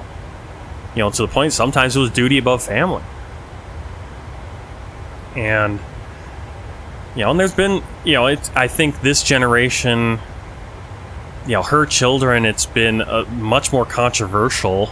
But I don't think there's much more controversy than any time before in history. It's just, it's in the news all the time. We have tabloids, we have 24-hour news cycles. And so you have, the disintegrating marriage of Charles and Diana. You have, you know, the Duke of York, you know, Andrew, Duke of York, all his issues. You know, any little thing that happens in, you know, the Meghan, you know, Harry and Meghan, you know, Are William Kate having married? There's so much tabloid stuff now that you just didn't have, or out of respect it wasn't as thing. And again, we live in this bigger social media age. And so I think Charles obviously suffers from that. He suffers from the fact that, you know, his, you know, ex-wife, you know, Princess Diana, was just universally beloved, and or beloved. Beloved is the verb. Beloved, and I think people don't really know, you know, they kind of miss the point that it's like, in some ways he's, you know, he is a breath of fresh air. He's gonna have, you know, and of course he's the monarch. As the monarch, he can't really have a political opinion, and he said that once he becomes king, which he is now, he's gonna have to pull back on making those opinions, because it's not his position he should be, you know, making. And so, you know, I think a lot of people are freaking out, especially in the United Kingdom, like, oh, this is horrible. It's like, nothing. What's gonna really change? You know, I've seen the comment where it's like, oh, he's just gonna be a rubber stamp. It's like, that was what Queen Elizabeth basically was. She was basically a rubber stamp. You know, at this point, you know, for them to not be a rubber stamp, you'd be annoyed. You'd be freaking out, even though technically, I believe, I mean, I'd have to look into it deeper, but I think they still could close Parliament. They could send Parliament home if they wanted to. They don't, because they know that there would be a giant backlash. We live in an age of democracy, an age of republics. You know, for the king to do that would cause a ruckus. And the last time, I mean, it's happened before. You know, there was a lot of question if Charles was going to go by Charles III, or if he was going to pick a different name, you know, perhaps go as George VII or something after his grandfather. Because both the Charles I and Charles II were, you know, had quite a few run-ins with Parliament, to the point where Charles I lost his head. And, you know, for a few years there under Cromwell, the UK, it wasn't the UK yet, Britain was a republic run by Parliament. And then Cromwell died. They invited Charles II, you know, who was Charles I's son, and you think there was a little bit of bad blood there? Charles II, he sent Parliament home for, I think, 12 years. They didn't meet. So we live in a very different age, though, of course, and, you know, I think people, it's interesting. I think we need to, I like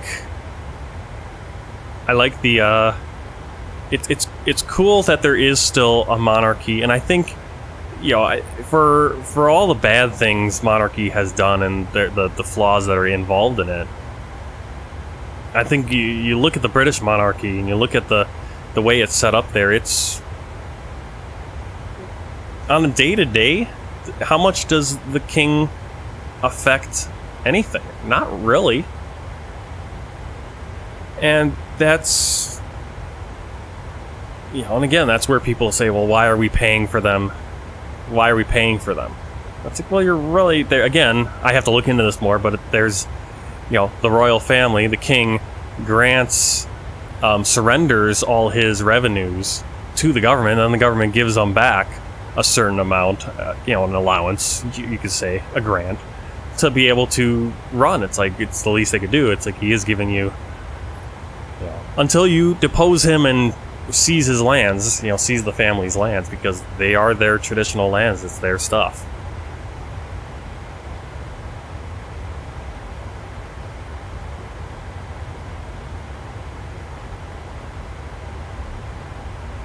Alright, I'm going to take a break from babbling about the monarchy. Try to rotate this camera back into view.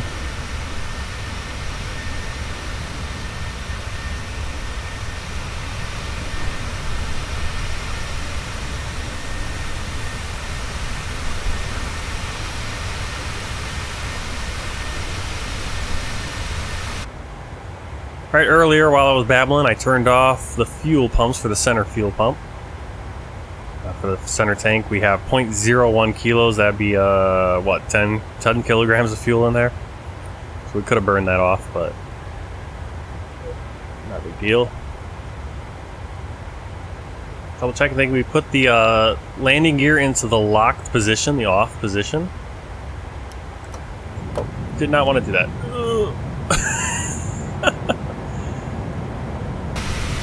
No! No! Oh, crap. I think I have to go. Oh. I just wanted to kind of... I want to see what this little red button did, but probably shouldn't do it. Alright. Didn't kill us.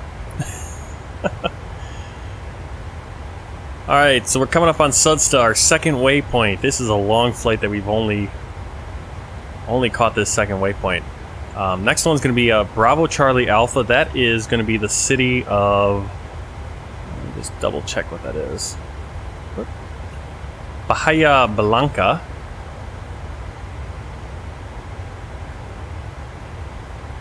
And that's where we're going to be making landfall, so to speak. We'll be able to start seeing land. We actually can... I think we're seeing a little bit of land there coming up.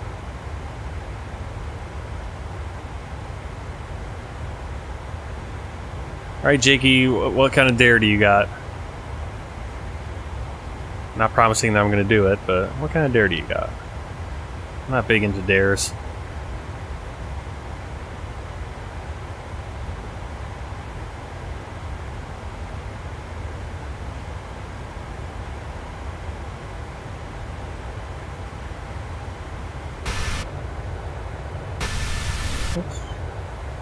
Let's get a good view here.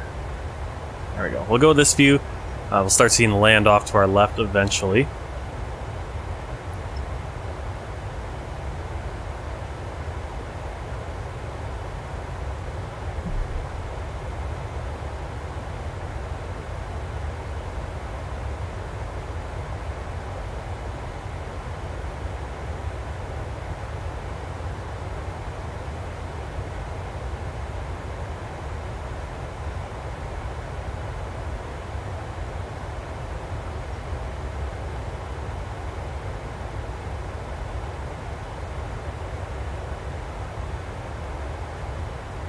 Alright, two options for the next flight.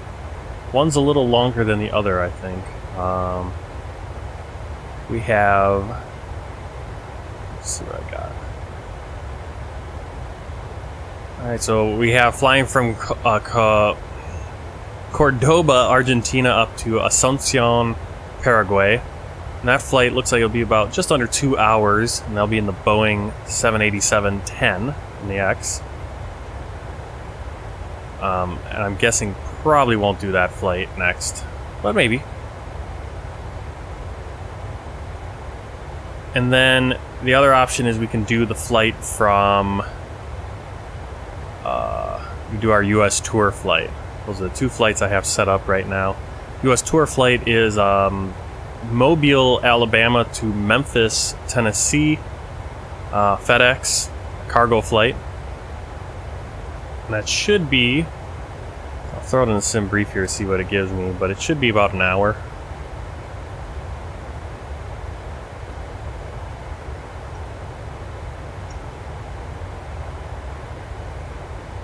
Let's see, the A339.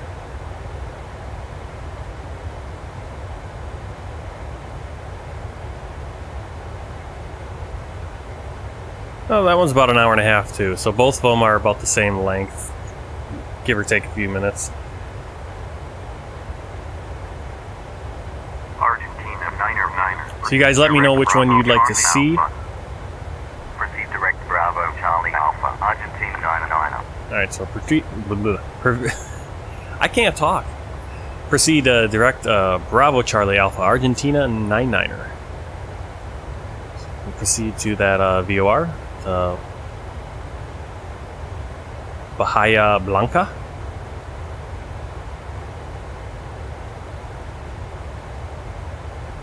Is there a way for me to put a pole?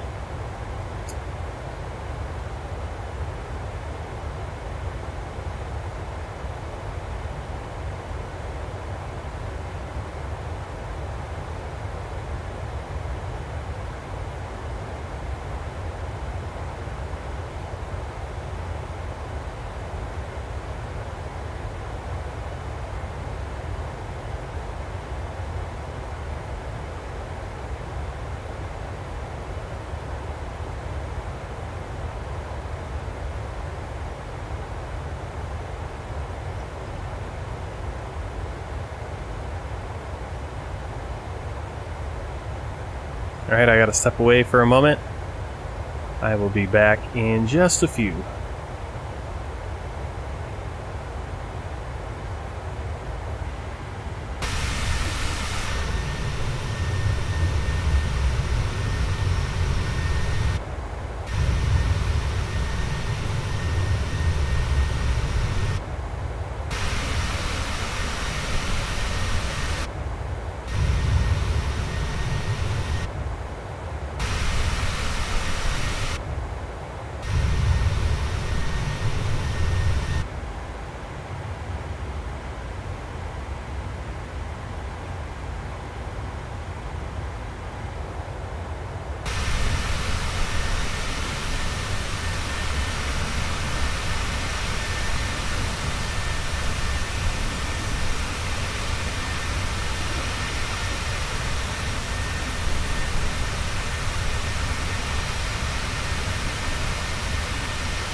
Alright, it looks like we got some land off to our left. Land ho!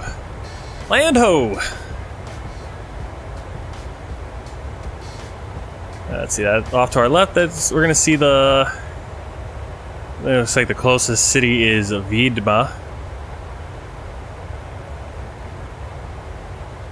You can see a river right there, right? Yeah, there it is. A little bit of river. Around that river is EGYP, I believe. And that is the. See if we can get a river name for you.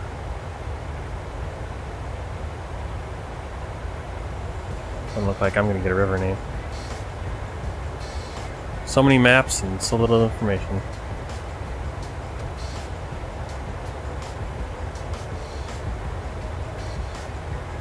Okay, we're going to be coming up on the river. It looks like got a little bit of weather. Look at the radar over Bahia Blanca, but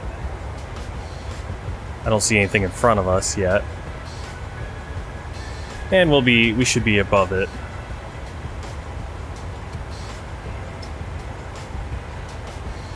If you haven't already, please vote in the poll. I got a poll up for the next flight today, which one you'd like to see. Got two options, only two options today. I'm gonna try to set up some more flight options in the future. That way it's not just two, even though I kind of want to only do these two, but there are some other flights I'd like to do and like to give you guys the option. One of those is going to be like doing the Missouri River tour. Maybe I'll have a few like VFR flights available to pick too. But I don't want to split up too much because there's only so many people watching right now, and if I split it, we'll never get a good consensus. So we have two options: World Tour Flight 176 from Córdoba, Argentina to Asunción, Paraguay. So that's the next flight in our series here on this current world tour. And then the other one is the U.S. Tour Flight 7 from Mobile, Alabama to Memphis. That'll be on a FedEx. We'll be flying the A339. And then the World Tour flight will be in the 787. So both of those, a couple different planes. Let me know which one you guys would like to do. We got one vote in right now, but want to hear from everyone. So it's totally free. Takes a second, just hit one of those buttons and let me know what you'd like to see next.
Where?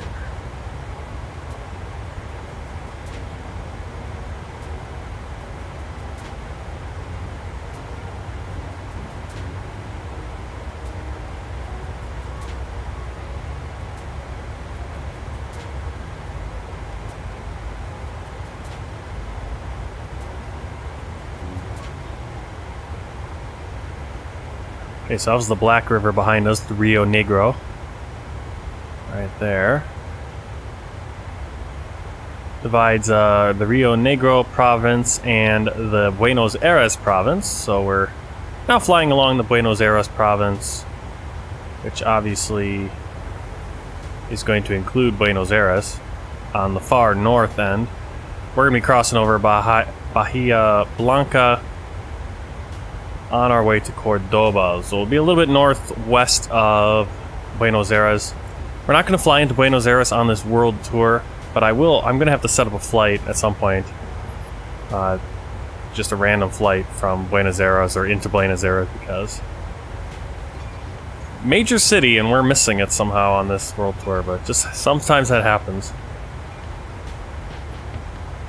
So yeah, we're gonna be flying up to Córdoba and then up to Asunción, Paraguay, and I think the next flight on the tour is from there to Peru, I believe Santiago, Peru.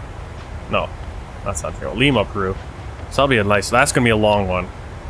So we'll either do that one tomorrow or on Saturday, but that's gonna be probably a one stream or a one flight that day. Maybe we'll do a VFR, short VFR somewhere.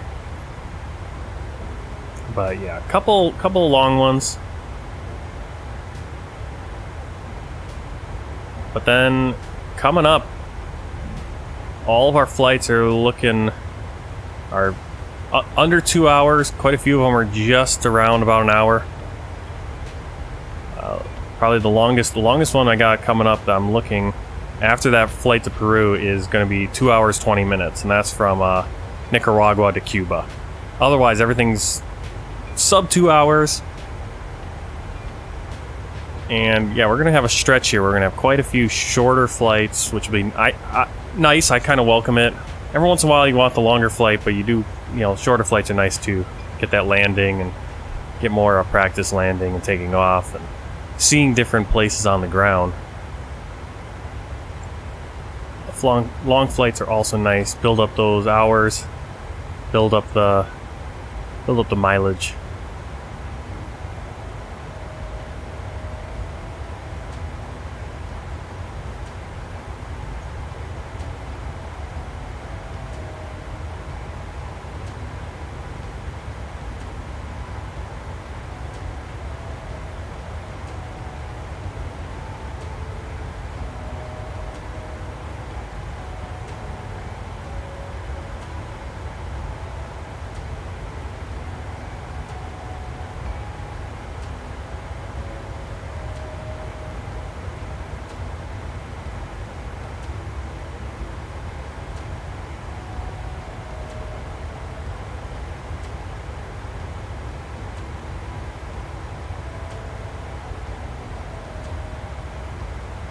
Austral 2600, radar contact.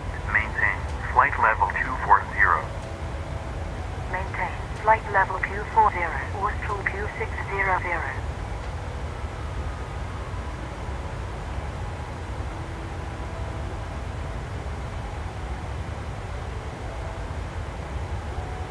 Yeah, so here, I guess it was already open, you guys can see it. This is Volanta, this is my flight tracking. You can see, just looking at our world tour plane, you can see our tour, you can see all the flights we've done and where we currently are, headed into Argentina. And just, I was looking at the total distance, we're getting pretty close to 100K just on this world tour, and close to 300 flight hours as well. So, that's pretty cool.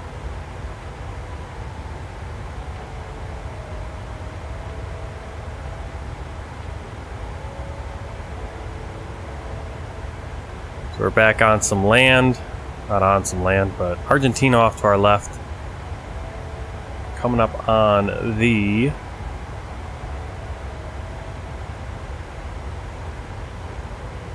what's this called?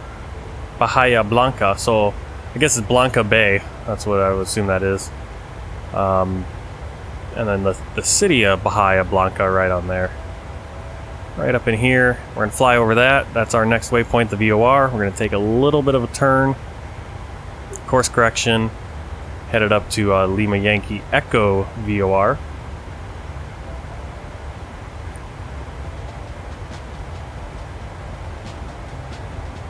which is the little town of La Boulée. Very little town, so we'll have to keep an eye out for it as we go over it.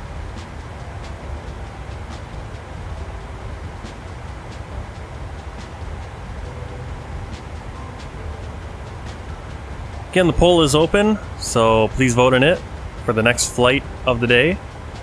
Got two options: Córdoba to Asunción, Paraguay, the next World Tour flight, or we could fly from Mobile, Alabama up to Memphis, Tennessee, a cargo flight in the A339 from Headwind. Try out.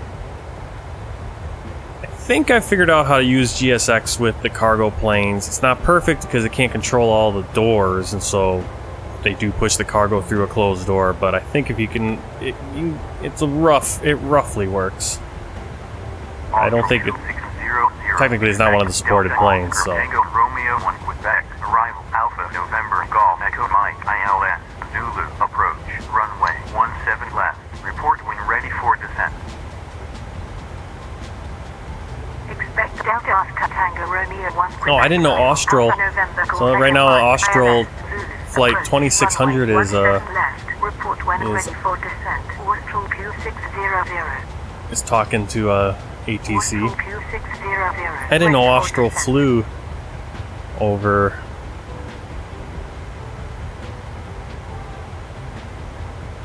What is it, Austral Airlines? Austral 2600. Descend. Oh, maybe it is. Flight level. I'm thinking of Air. Okay, there's Air Austral, and that's the French airline over in the Indian Ocean. And then there's Austral, which is Aerolineas Areas. Let's see, and that's out of sister company with Aerolineas Argentina. Okay, I was a little confused. I'm like, Austral, isn't that over in? We flew that when we were flying into like Reunion and over there in the Indian Ocean off of Africa. I was kind of confused. I'm like, wow, I didn't know they were a big, giant international airline. Different Austral.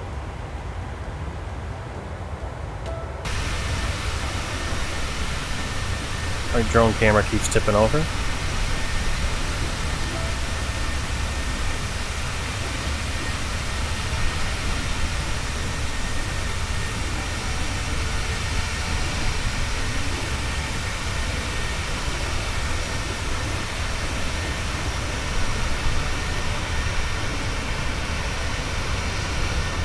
Oops. That's not what I wanted to do.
Alright, can take a look at our flight plan here.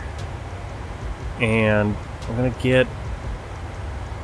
pick a... Argentina, Niner, proceed direct alignment, Yankee Echo. Alright, so we're making that turn. Yankee Echo, Argentina, Lima Niner. Yankee Echo Labo Lay. VOR is 116.3. It's right there, just over this little town. I don't even know if there's an airport there. It doesn't look like it. We're gonna pick an approach. This might change, but it looks like we're gonna be doing RNAV. ILS is all on 1.9.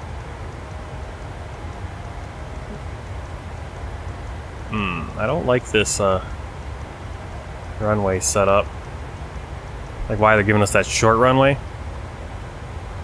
So I'm gonna check the weather, the MEDAR data.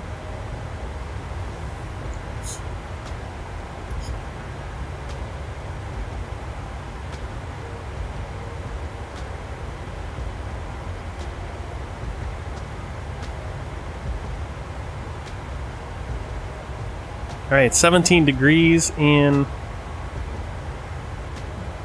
Let's see if we can put that away for now.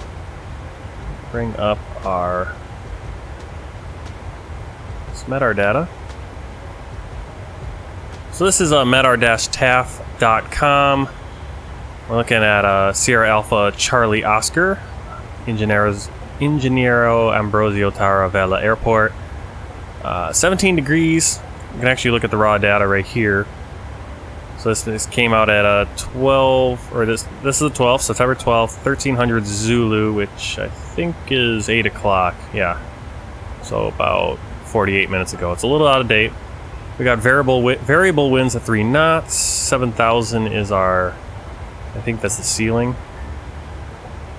Temperature 17, dew point -1, I believe. And QNH is 1018. So again, the variable winds, so we can actually... See, we really don't have much wind going on. So we could come in, it looks like we actually could come in runway 1, would make more sense than 23. We kind of got a little crosswind then. So since there's no real cloud, I think I'm going to... we'll set it up to come in on runway... I think runway 1 will be good. Coming in from the south, that way we don't have to do a whole go-around thing. So, we'll get that away. And we'll bring back up the chart there. So here's our airport. We're going to come in runway 1. Well, runway 19 would actually be better for getting into the... We won't have to do as much of a double back.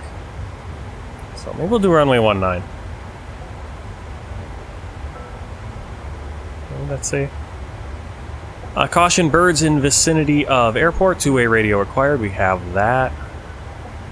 Got our tower frequency, Córdoba ground frequency, and the ATIS. We'll get that a little bit later. Once we're closer, we'll be able to get the ATIS. Austral 2600. So I'm gonna do. Yeah, it looks like the ILS is on runway 19 anyway, so we'll do that. We got quite a few options. I'm not sure. Descend and maintain.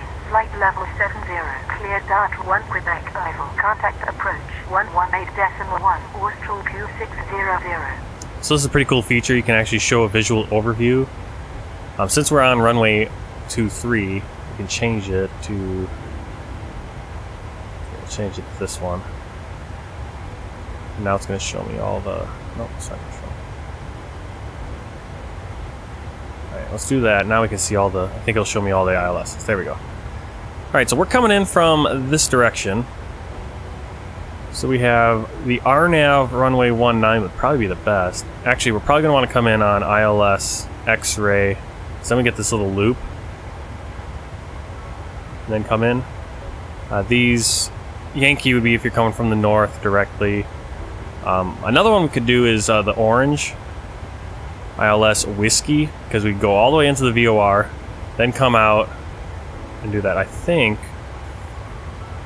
that would probably be the best one, because you're going into the... This one's kind of just a random point.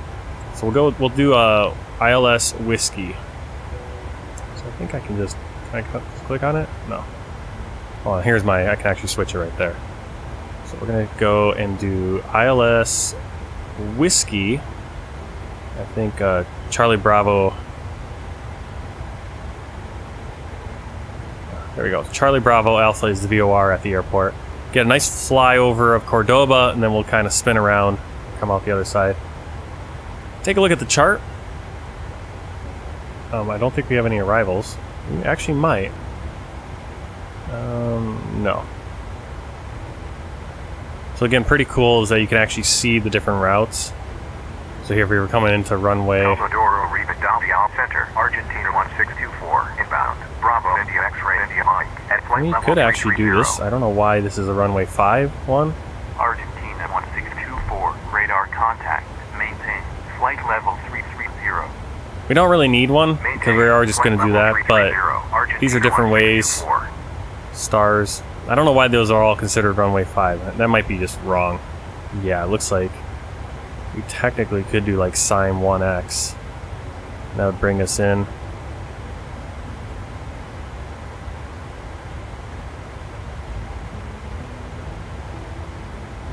So that's just a pretty cool tool. It's a pretty robust kind of tool for what we're doing. We don't need that. We're just going to go direct to the airport, direct to this VOR. Charlie Bravo Alpha. You can see the frequency 114.5. Our ILS is 110.3. So I'm going to put in. I'm just going to go down to our radio page. If we have a radio page, maybe we don't. Yeah, we don't actually. I think we put it in.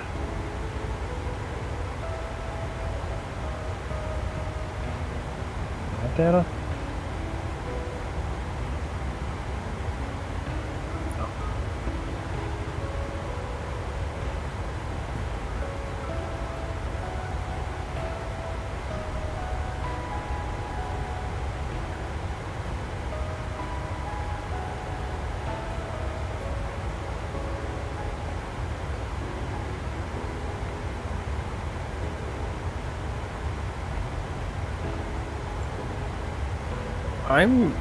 Oh, I know where I put that stuff. That's right. Forget what plane I'm in, you know. We want to go right here. Okay, so here's our navigation panel. This is where we're going to put in our VOR. Or, well, we'll put in this one. We'll put in the nav over here. I think you can put two different ones, if I'm not mistaken. So right here, we're going to put in the. You guys can't see that. Wait, there we go. We'll go 1-1. Let's go like this. So there's our ILS, 110.3, and then over here I'm going to put in the VOR. Now I think you got to pick one or the other, so we're going to put both of them on the VOR to start, and then we'll switch them when we get, obviously, when we need them. When we need the ILS.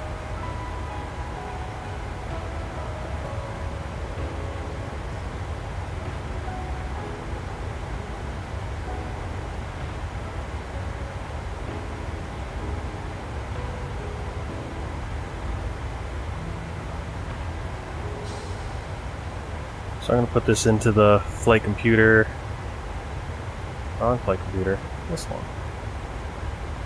Alright, so we want to arrive on ILS Whiskey 19.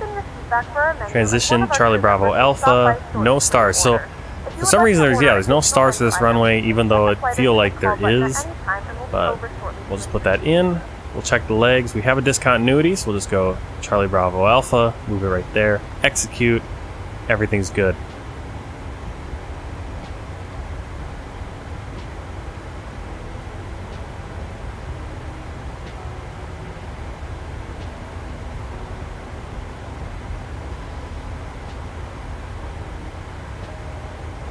What I really like about this plane versus the fly-by-wire, it's not a knock on the fly-by-wire, but I think the same thing with the CRJ doesn't have this either, is that this plane is like you have your runway, but then it also has the missed approach. So you can see on our chart, our missed approach is turn left heading 148, climbing 3500 or as directed.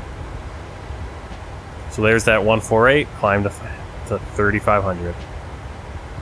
So initially we'll obviously climb out on the runway track for a moment and then turn 148 and then ATC, and we'll do all that. So it's really cool because you have something programmed in, then you can your plane, you can put the plane on autopilot, it has somewhere to go navigation wise, and then you can reset everything for that go around.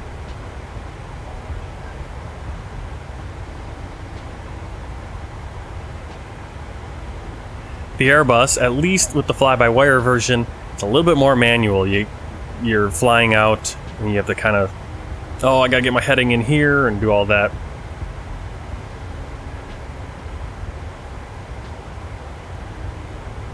Which is, again, it's just workflow. With in real life they have 2 pilots, and the reason you have 2 pilots is obviously if one is incapacitated, the other one can fly and land the plane.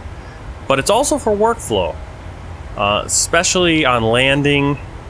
Go around even more, way more workflow. Landing, there's a certain workflow, you get it all done, you're coming in landing. But as soon as you're in that whole landing gear, you have your landing gear down, your flaps, all that stuff, you're ready to land, and then, oh, there's an issue. Go around, you initialize go around. You have to remember to put the gear up, you have to clear the flaps, you have to set the computer, and so there's all this work, and it's very hard. If you've ever done a go around in flight sim on your own, it's much easier if you have 2 pilots, because one pilot can deal with the computer, set that all up, make sure the autopilot is going where it needs to go, set up again for that new thing, communicate with ATC, while the flying pilot can clear the flaps, make sure landing gear's up, and also fly the plane, because first thing you need to do is fly the plane, but it's also helpful to have someone getting on the computer. It's hard to fly and deal with the computer at the same time. Which is why when I have done go-arounds, they have been pretty hectic, and I like this plane for go-arounds because it's already programmed in your go-around. And with the fly-by-wire, I have actually programmed in the go-around, because there have been some nice extensive go-arounds, and I'm like, oh, I'll put that all in. That way, if I do abort the landing, it'll just take me to that next waypoint, and here we go. Turn the autopilot back on and keep going. Let's put away this chart. We don't need it anymore. Well, actually, we can look at the chart a little bit more before we put it away. So what we're going to do is we're going to fly in. So I put in that new waypoint. You can see the little dash, because it's not actually a standard terminal approach route, but it is our route. We're going to go from Symes, and there is actually a star that we could take. But I think this will just be a little bit easier to do. And they didn't assign it. It's not assigned. So we're going to go into the VOR. Once we hit the VOR, we're going to go out to 23 degrees to 15 miles out from the VOR. So that's why you want to have that VOR in. You can see the DME, the distance. It's going to be 15 miles. We're then going to do a little bit of an arc on that 15 degree, or that 15 mile circle. And then we're going to turn again onto our final course of 185 at 9 miles out. That is, I'm not sure what India Foxtrot means, but that is right here. We need to be at 3,600 feet. We're going to maintain that at 6.1 out from the ILS, 7.1 out from the VOR. So we're going to switch over to ILS and we'll measure it from there. At 6.1 miles out, we'll capture the glide slope. Glide slope's at 3,600 feet. You see how it projects out. So as long as we're under it, we'll bump in and catch it right here. If we're too high at this point, we'll miss it. You can see that angle. It's all about the angle. We'll catch it here, and then we will start to descend. The plane will automatically, on the glide slope, descend. We'll have the localizer, which is our lateral controls, and the glide slope, which will control our descent. We'll come in at 3.5. That's right here. We should be about 2,730 feet. I think this one is just more of a check. Here's our minimums. This is where we have to decide if we're landing or going around.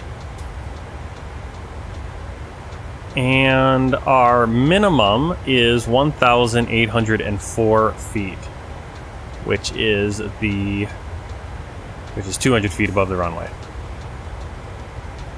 Here's our go around, 3,500 feet, heading 148. We take a left turn. So really cool things on the chart here. Here it tells me I have to turn left for my go around. That's going to be heading 148. It just gives you that direction, so you know. Oh yeah, I'm turning left. What heading? 148. What altitude? 3,500. Circle to land. So that's a minimum. That's something we're going to put in. 1804. We might just do 200. We might do radio. This is barometer, and then radio is 200. So depending which one's easier to put in, I think. At least in the sim. In real life, we'll put in a certain one. Our runway is 1,604 feet. Transition altitude 3,500. Airport elevation is also 1,600. So we'll put that in right now into our altitude right here. Our landing altitude. 1,600. Okay. Also going to go over and do the minimums. Back on the chart. Right there, minimum is 1804. Now we can see how this works. You see Barrow, it takes quite a while to do it. To get up to 18. But we can do it this way. In this situation, I would probably, if I didn't have as much time, I would just put the radio 200. But this will be our altitude, 1804.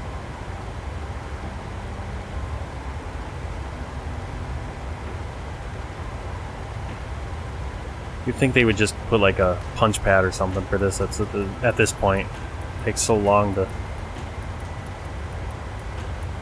But we can actually get it right down to the thing. 1804. Radio. I don't know if this changes anything, but you can use either one. Obviously, radio is a little. They probably take the same. We'll go barometer. All right. So we are all set for approach, I believe. So I'm going to put away the fly pad there.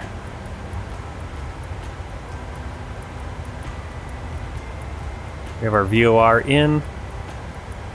I believe. Yeah, it's already on. So the VOR is already on. For some reason, this is inoperable. I don't know what that is. Oh, VOR 2. Oh, we can't use VOR 2. That's crazy. Because, or at least ADF 2. You can on the fly-by-wire. So it's always interesting when you find something that, hey, I can do this on the freeware aircraft, but I can't do it on the PMDG.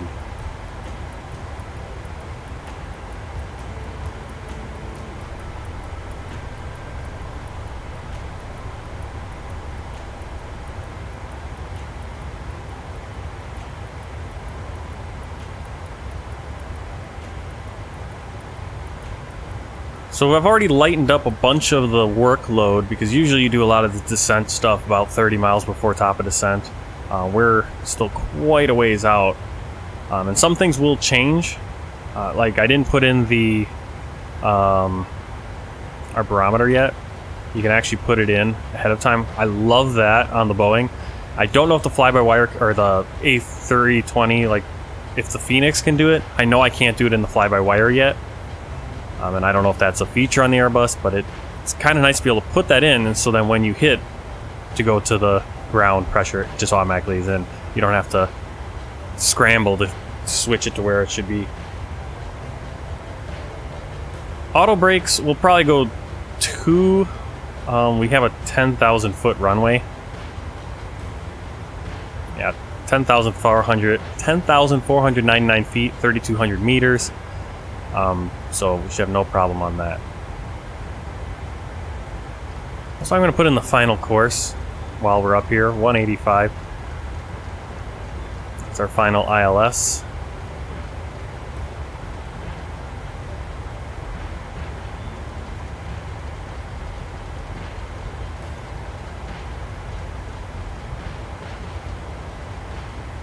All right.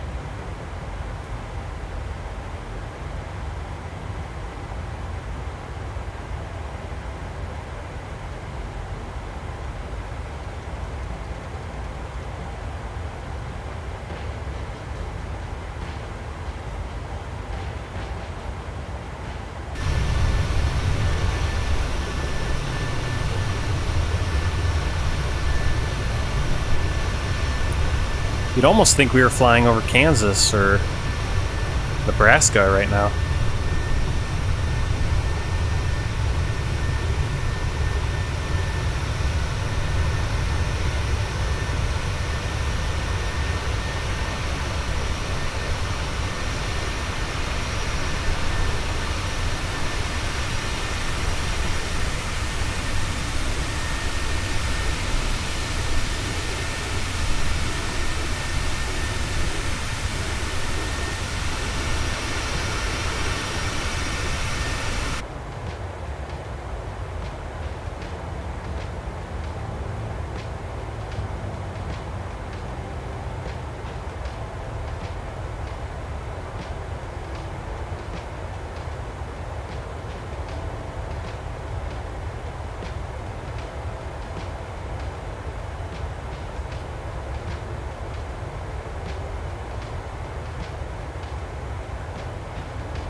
I need some more votes on the poll. We have 2 votes in, and we have 1 for the US tour, we have 1 for the world tour.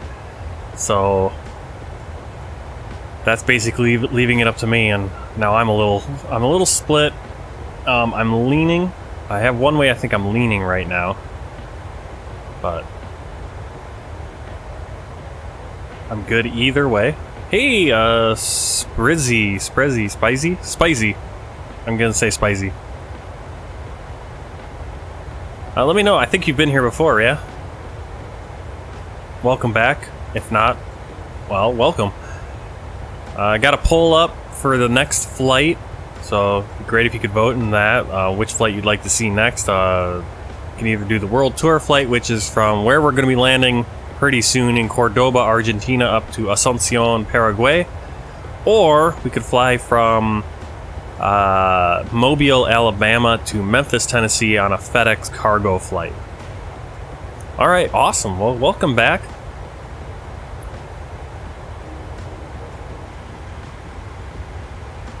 Welcome back. Yeah, I'm hoping to get some more content, different content going up on the YouTubes here. Looking at doing some more history-oriented videos.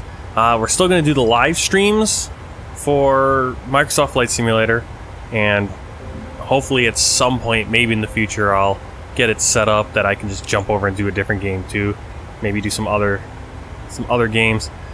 And I want to do some streams where I'm coloring. So I want to do a few different things on the channel.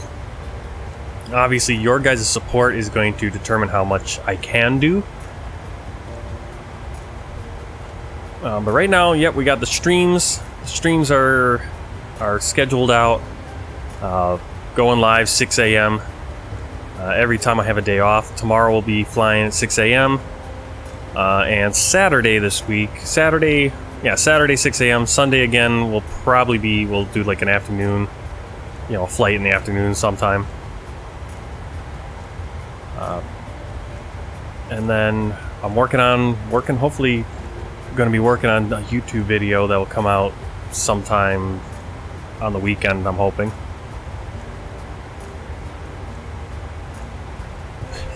I'm back for 3 minutes. How's the flight going? It's going well. I haven't had too many issues. I did lower the landing gear on accident, but it didn't really cause any problems. But otherwise, yeah, we're set up. We got our ILS course in already.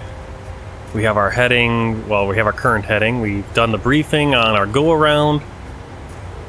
We just need to set that auto brake, which we could actually technically set right now. So we'll do that right now, just so I don't forget it. We'll go through the checklist again to make sure, but got the performance page already going. Already got the VOR in and the ILS in, so we're pretty much ready to go. Just flying over the Argentinian hinterland here. I don't know if you'd call this the hinterland. Definitely getting a little bit of United States vibes with all the grid farmland.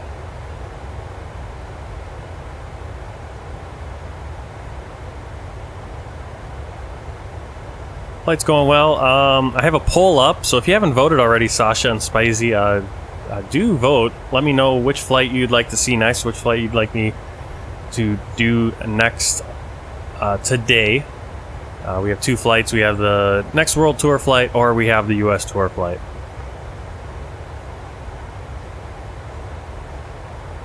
US Tour flight's just a slightly shorter flight, but not a big difference.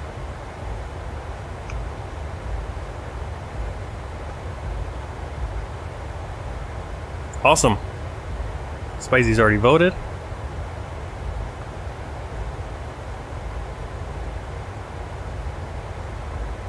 Woo! Well, US Tour is ahead right now, 60% of the vote.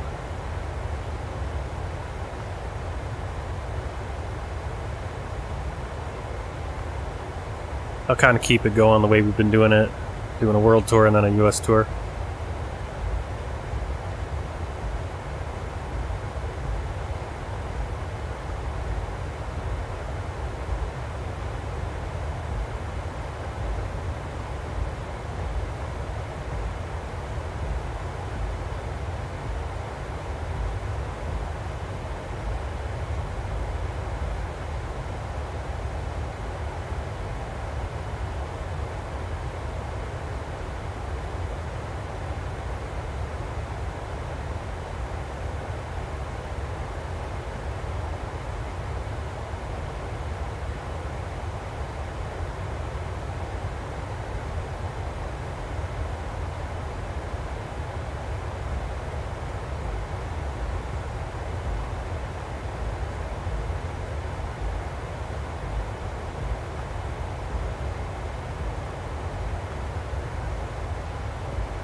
Austral 2638, radar contact, maintain, flight level 330. Maintain, flight level 330, Austral 2638.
Córdoba Center, Argentina 99er, inbound, Hotas at flight level 380. Argentina 99er, radar contact, maintain, flight level 380. Maintain, flight level 380, Argentina 99er.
Austral 2528, radar contact, maintain, flight level 330. Maintain, flight level 330, Austral 2528.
19. Expect Charlie Bravo Alpha ILS. Whiskey approach. Runway 19. Report when ready for descent.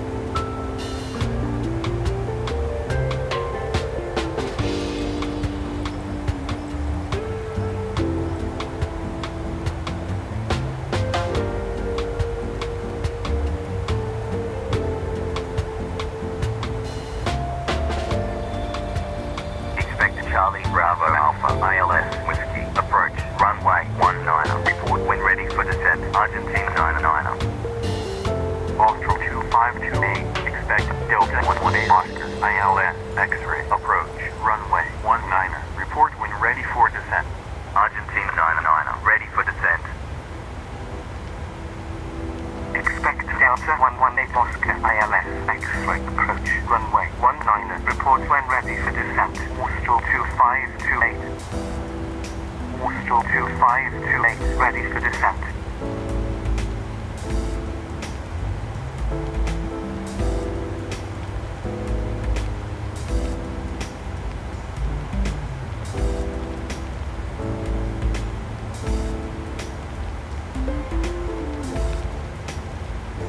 Austral 2528. Descend and maintain.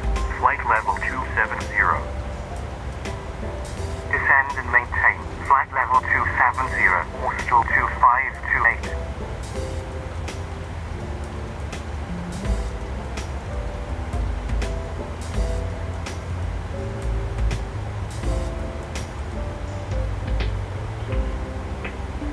Alright, ATC, we're ready for a descent, but they haven't cleared us yet. We're getting right on top of... I put in a lure because top of descent is right there. I want the... What happens when we hit that is our throttle's going to throttle back so we can start descending, and if we don't start descending, then we'll just slow down. So...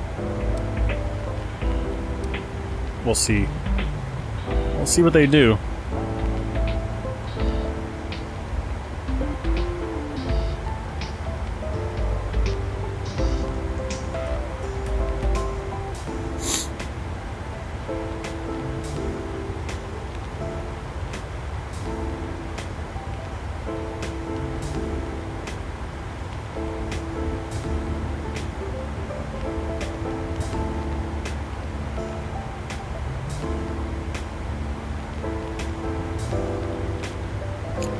We'll do that since they haven't given us clearance.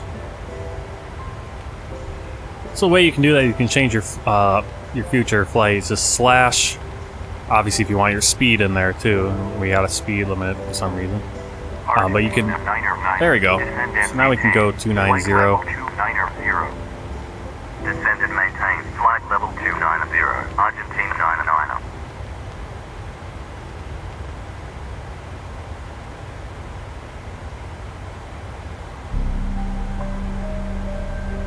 So now the plane's going to start descending. To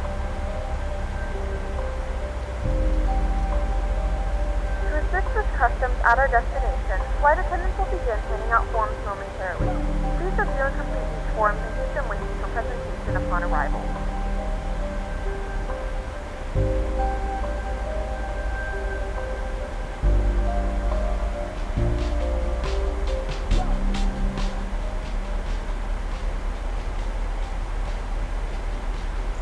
Seatbelt signs on.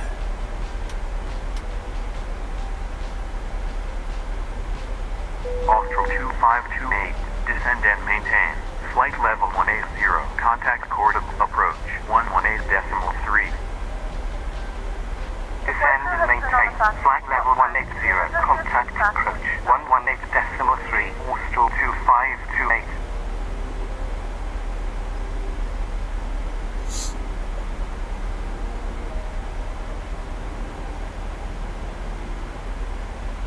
Argentina 99. Proceed direct sign.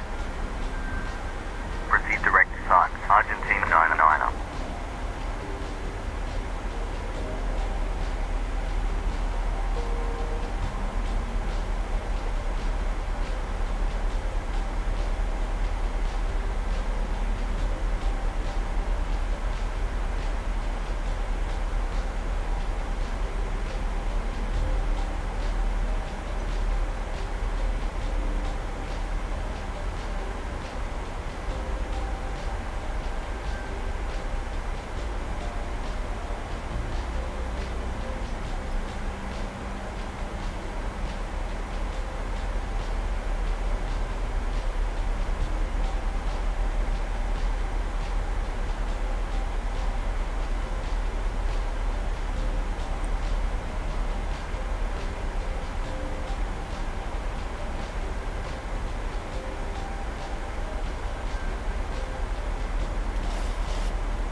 Alright, we're coming up on Symes. Well, from Symes, we're gonna head up. We're gonna head direct to Charlie Bravo Alpha, which is our transition point. Argentina 9er, descend and maintain, flight level 280. Descend and maintain, flight level 280, Argentina 9er.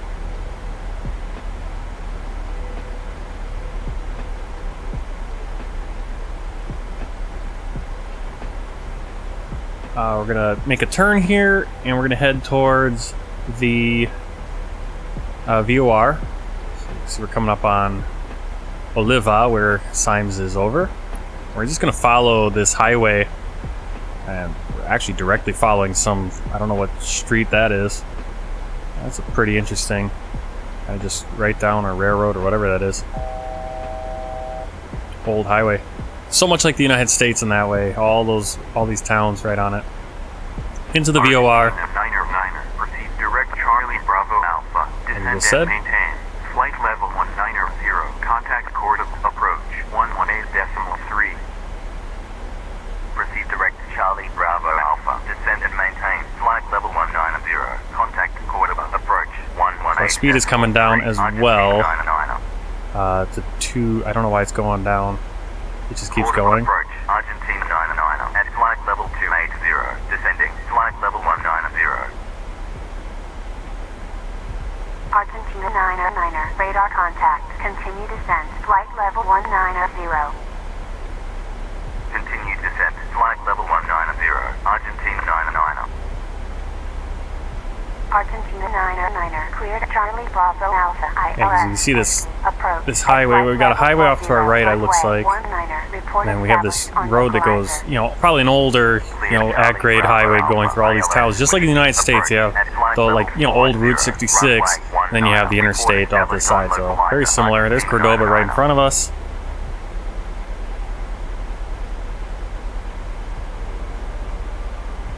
Alright, so we are cleared for the approach at flight level 400, just 40, so 4,000 feet. Clear all the way down, and we just have to report when we're established on the localizers, so everything else is up to us and the flight computer. Going into Charlie Bravo Alpha, then we're going to come out 23 degrees, 15 miles out. We're going to do a little arc to 0050, which would be about 5 mile arc along that 15 mile arc out from the VOR. Like a circle, 15 miles out. And then we'll come on in and land. 135. Is that my approach speed or what?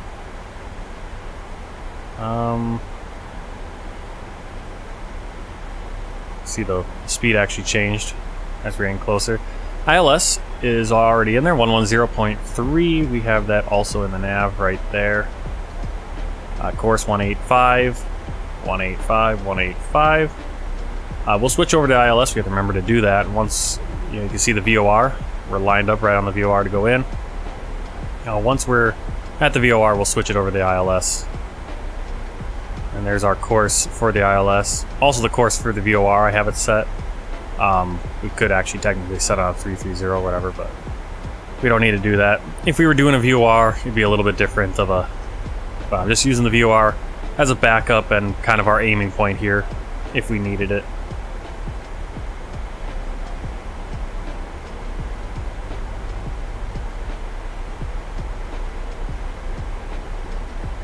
Alright, looking at the poll right now, 57%. Oh, another vote in for the World Tour flight. We were 57 to 43 in favor of the US Tour flight. So I think if we get one more vote for the World Tour, it'll be a toss-up.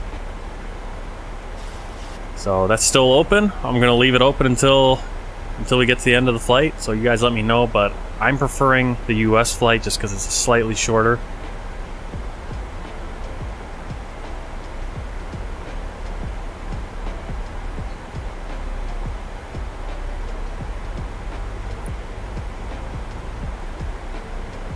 That's the one that will probably not make my wife as grumpy.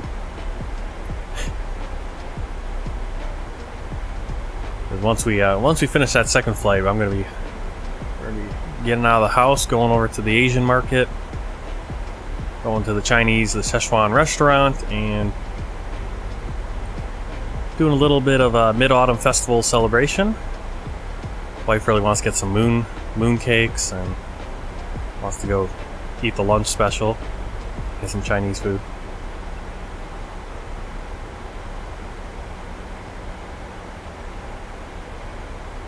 Which for her is just food, right? But I'm gonna get an update on. Actually, could do the ATIS, I think, at this point. Just looking at medar-taft.com. 22 degrees Celsius as we get further into the morning. Wind is now 5 knots at 100. Still variable. Nope, 170 degrees at 5 knots. So 170 degrees, that's perfect. It's actually going right at us. We're going to have a headwind. So perfect runway now. We got 8 kilometers of visibility. 22 degrees, -3 for the dew point. QNH is still 1018. So we're going to put that in. Down here.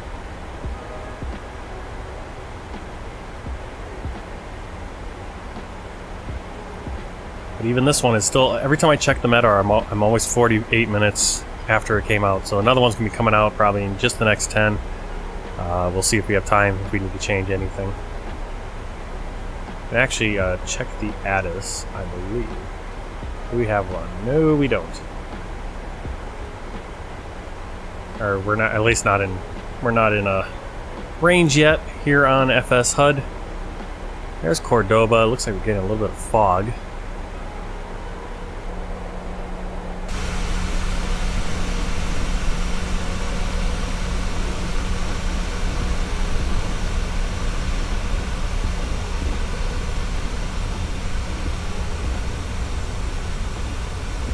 Yeah, it's just pretty cool like flying over this, you know, probably, it looks like there's probably a railroad and a highway.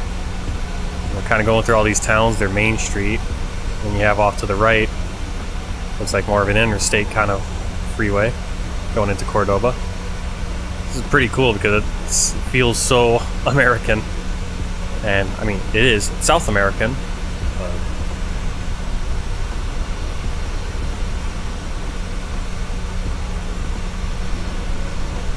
There's Córdoba.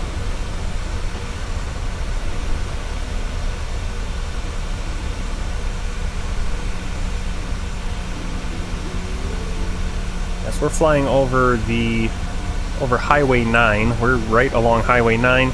Off to our right is the Auto Córdoba Pilar, which is, I guess it doesn't have a highway name. I feel like that's more of the interstate or something.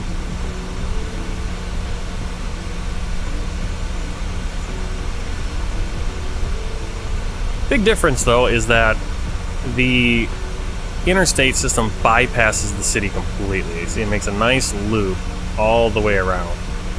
It does not go into the city center as American interstates do. So this is the way our freeway system should be built in the United States. Is just have a loop, you know, and then obviously your city's going to start building around that, but you're not cutting through the old city and destroying neighborhoods and all that. Alright, we are still descending. Let's go to, well, the pressure does not change until, let's see, do I have a, transition altitude is 3,500. Unfortunately, it doesn't recognize that. So 3,500. We'll switch to the to the ground pressure.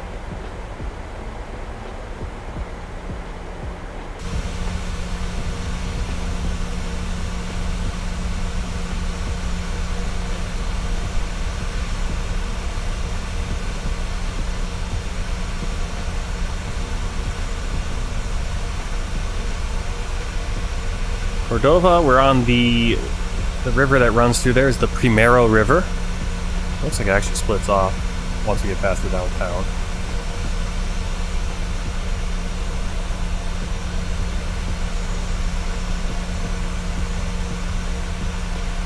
This is the Primero River. Probably comes out of the mountains. And there's the airport. We're going to be coming in on this runway right here. There's runway 23, which we were originally planning for. We're going to be coming in runway 19.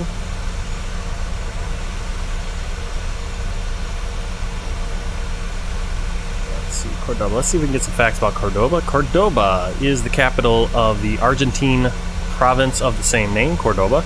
It's known for its Spanish colonial architecture, and it's home to the Manzana Jesuitica, the Jesuit block, a 17th century complex with active cloisters, churches, and the original campus of the Universidad Nacional de Córdoba, one of South America's oldest universities. The city's focal point is Plaza San Martin, and it's a neo-Baroque cathedral of Córdoba. I don't know how much of that we can really see from this far up, and I don't know how much of it's actually modeled, if there's photogrammetry or anything. And I'm guessing that plaza's gonna be like right in there. That's the old town, it looks like.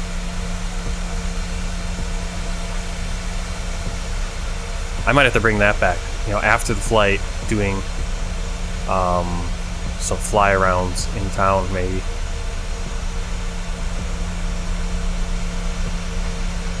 I like doing the US tour flights, but I also like to get down and see what's on the ground. Well, it looks like we got a few planes parked. That's awesome. You see they have this unfinished taxiway, so actually coming in on 19 is going to be nice because we can exit at the high speed or right here. We don't have to go and double back because they don't have a taxiway all the way out.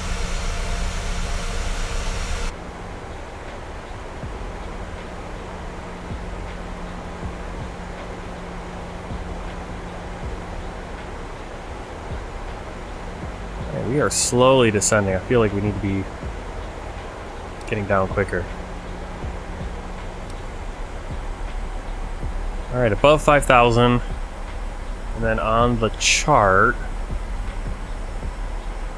we need to be flight level 5,000.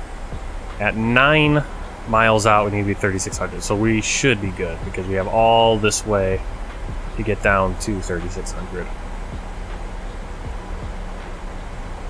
Where they should technically clear us. As long as we're on the localizer well before this our capture point, 4,000 actually isn't a problem. We can capture that 4,000 feet.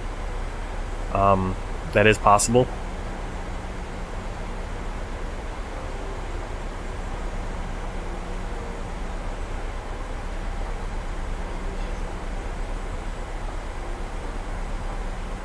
Below 10,000 feet, we should put those landing lights out.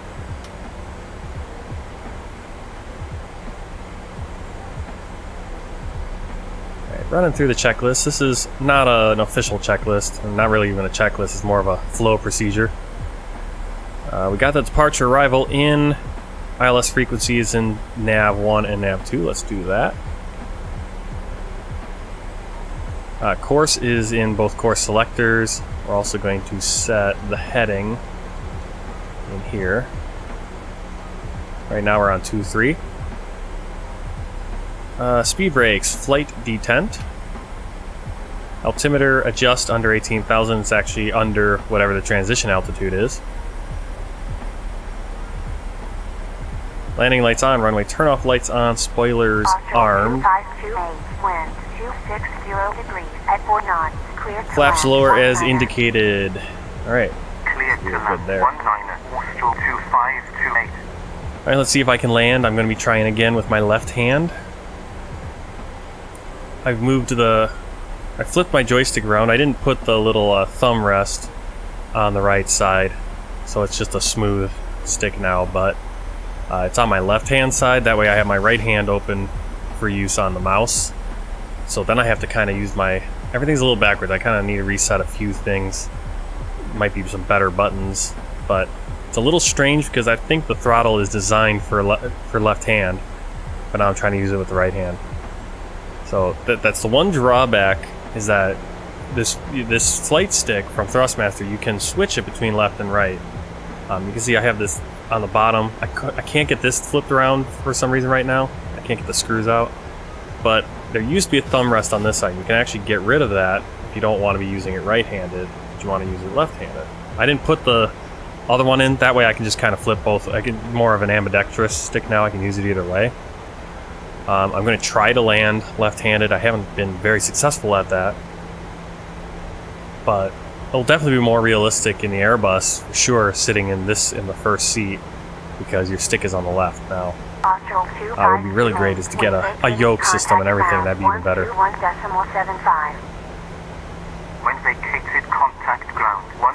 Alright, we are turned onto the localizer. So we're going to hit... I don't need to hit localizer, I'm going to hit approach. So it's getting the VOR lock. I think I can go 2 autopilots.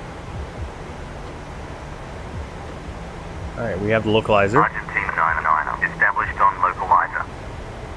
Argentina 99er, contact Córdoba Tower 118.3. Alright, so you can see the glide slope coming. Córdoba Tower 118.3. I'm going to get to 3600. But we should capture the glide slope in any case right here. On final 19er. Argentina 99er, continue approach. 500. Continue approach. Argentina 99er.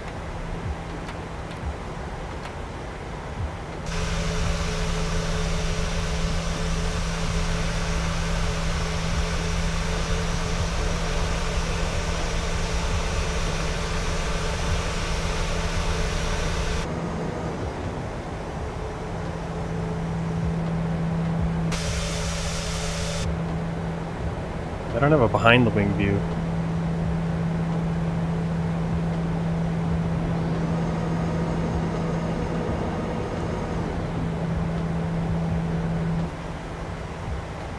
Okay, we're on the glide slope, deploying the flaps,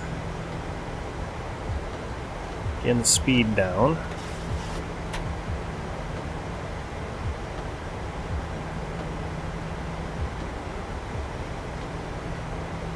$128.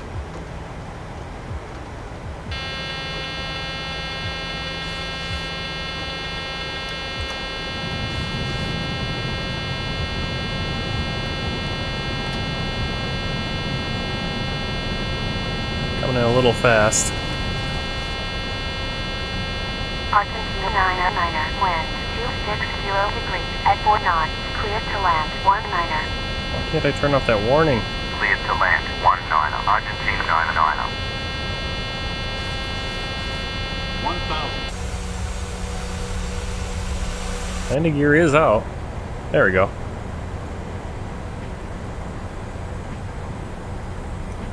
A little bit of wind. 6 knots. Actually, we have a tailwind now. I'm so confused on how the wind works. I don't think that's right, actually. Let's...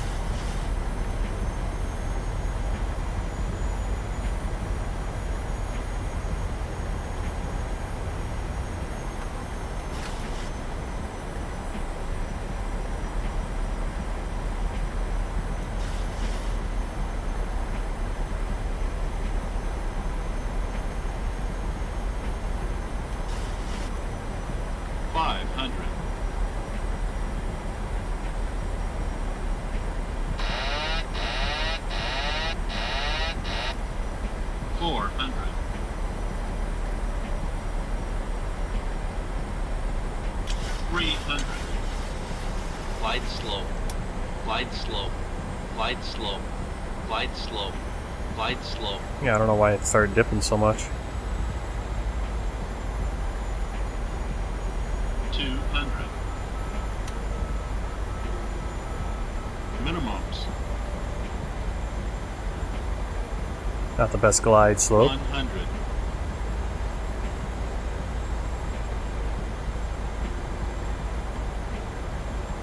50. 30. I'm so bad at staying on the center line. 10. Come on, go down. Go down. Go down. Ah. Oh my god. 99er, when vacated, contact ground 121.75. Alright, we're going around. Try that again. That was not good. 121.75. Argentina 99er. Alright, Alright, clearing the flaps.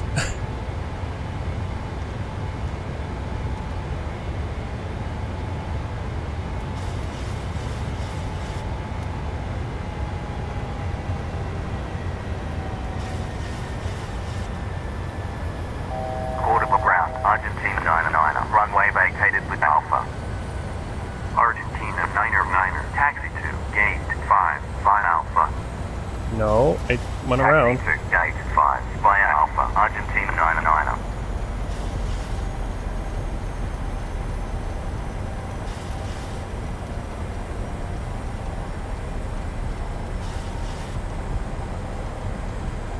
Alright, heading 148.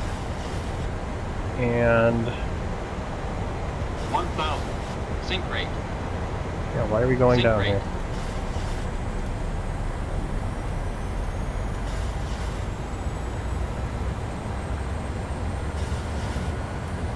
Oh, landing gear.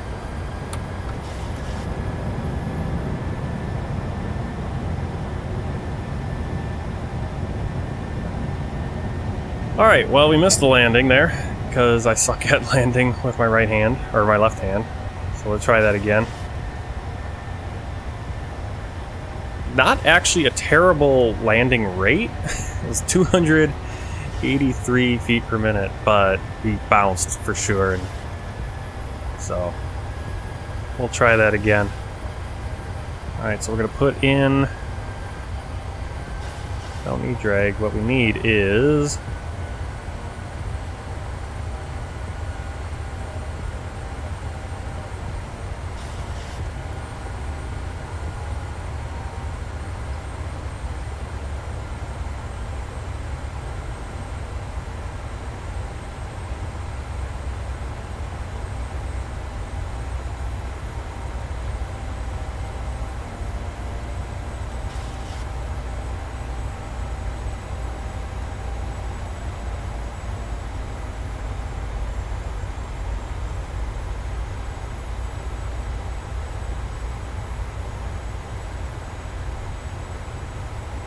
Alright. Go into our flight computer. We need to go over here. Index. Approach. No. Harbor arrival.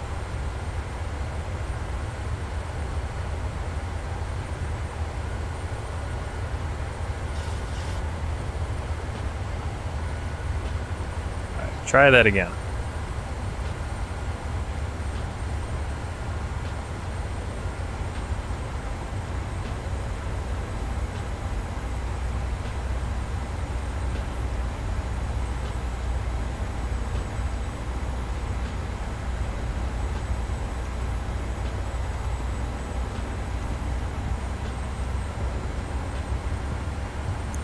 Not sure why I can't do the LNAV. Or why I'm not at 3,000 feet or 3,600 feet here.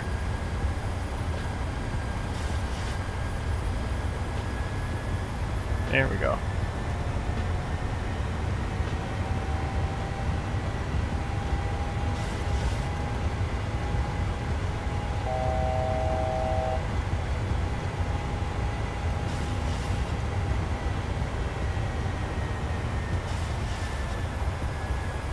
Alright, plane, stop freaking out. I like when the plane just takes off. Just takes off.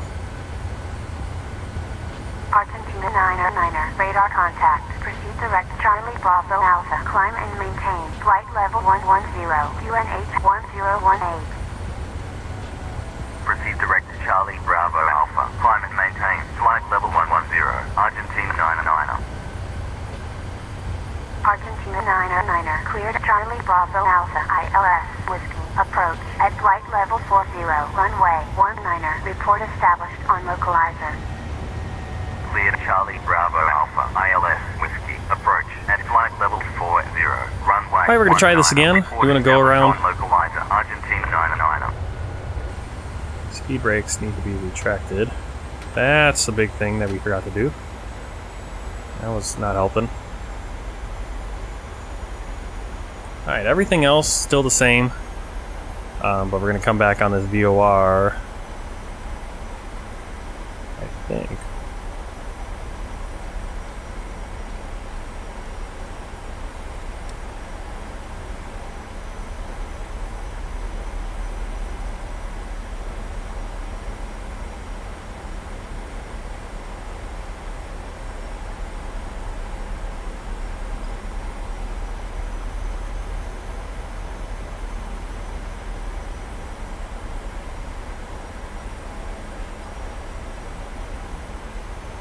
Yeah, I might just have to flip this around because I cannot land. I suck at landing left-handed.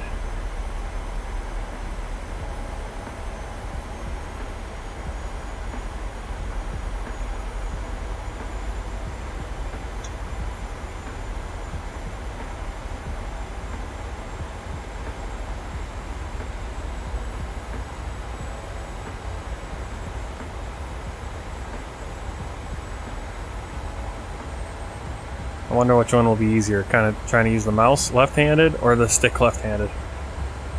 That'd be the good thing about having a yoke, I think, but I'm also not great at landings, so.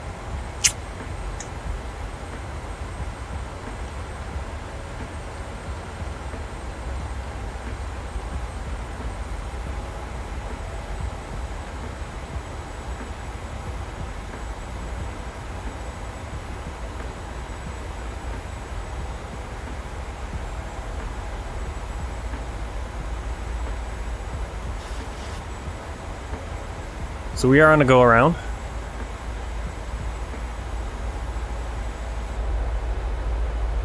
Get to do another flyover of Córdoba.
Alright, we're gonna do this go around. This might have actually, I don't know if I'm gonna be able to do another flight here.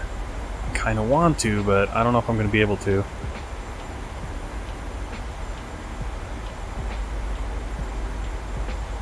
Next flight looks like the US tour flight, so we might be able to.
Alright, making the wide turn to our final.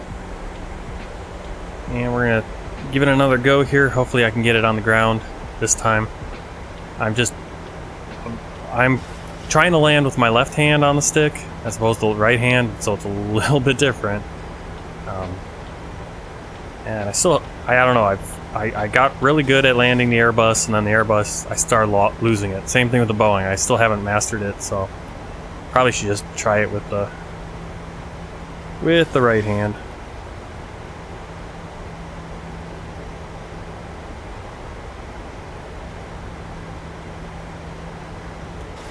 But if I don't make the attempt, it's never gonna happen.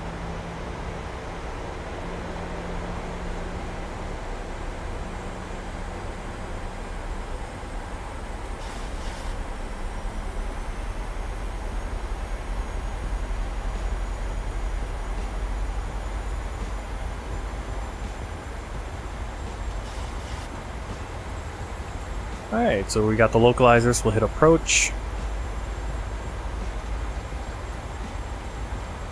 I'm going to put in our go-around heading if we need that again.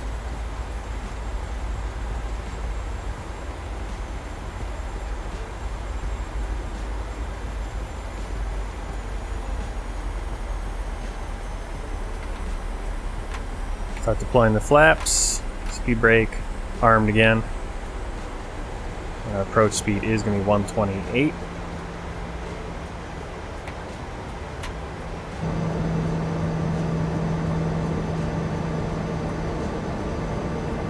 Argentina 99er, established on localizer. Argentina 99er, contact Córdoba Tower 118.3.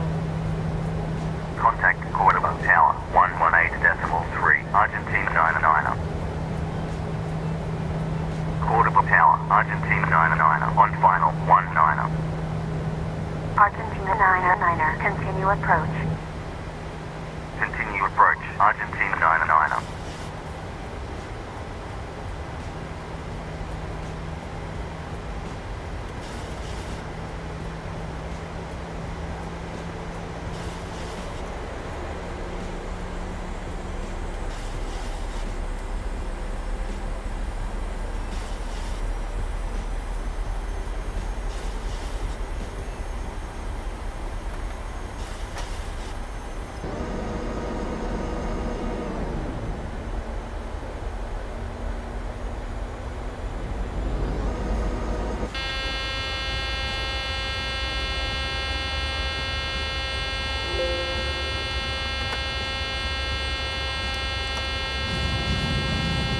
Alright, glide slope captured. That's just telling us we need to get the landing gear.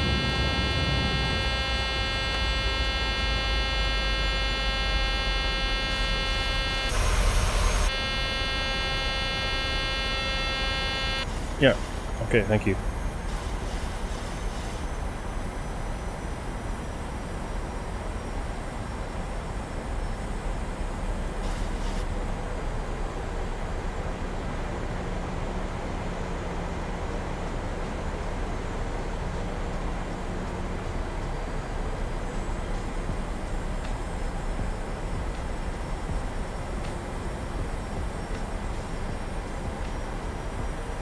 I think I'm going to try to...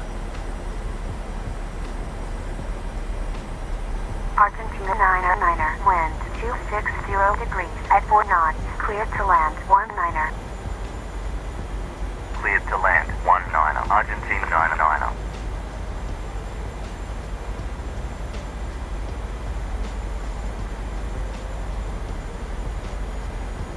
1,000.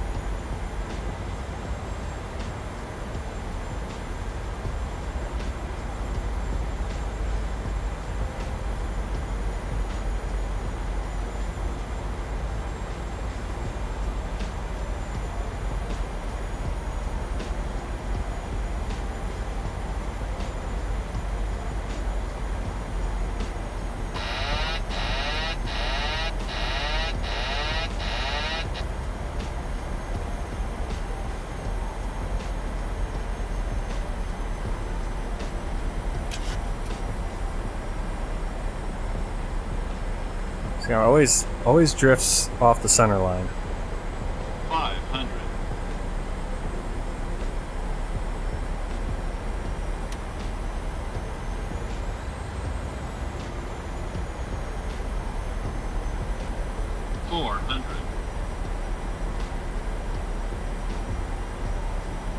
Helps if I'm actually centered up on the visual. 300.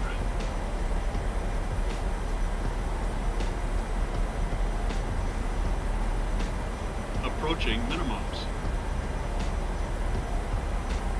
200. Minimums.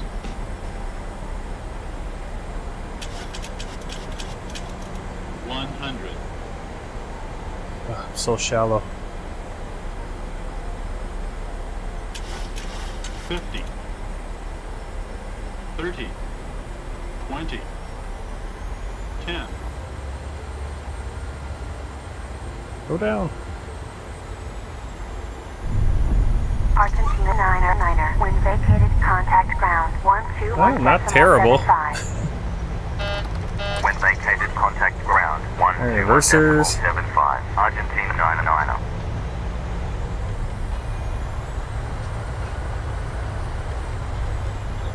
Alright, not too bad. We floated a bit, but I felt a little bit better about that landing.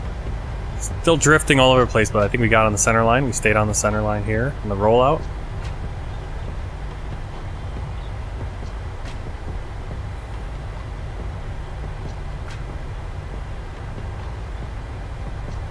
Alright. We will retract the landing lights. Argentina. The local time is 12:20 p.m. and it's currently about 22 degrees Celsius. You can now use your mobile devices. Please remain seated until the aircraft has come to a complete stop and the seatbelt sign is turned off. Remember to use caution when opening the overhead bin, as items may have shifted during the flight. We thank you for flying with us.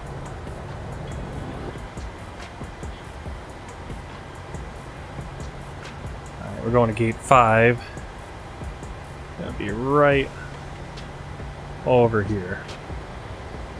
I think it's the only one that's open.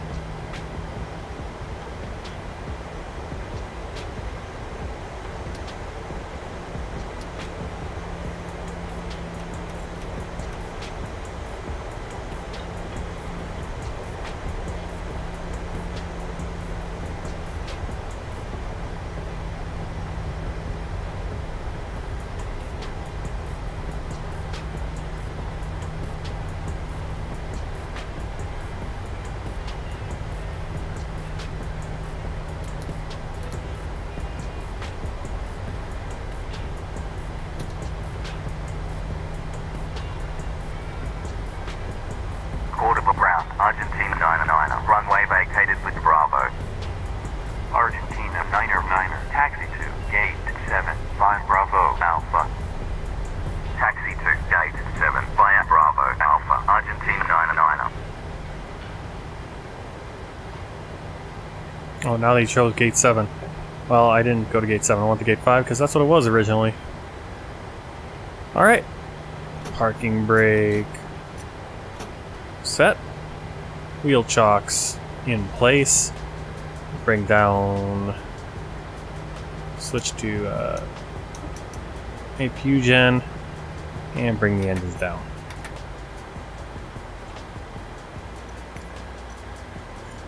We'll get GSX going. Request deboarding. The boarding requested.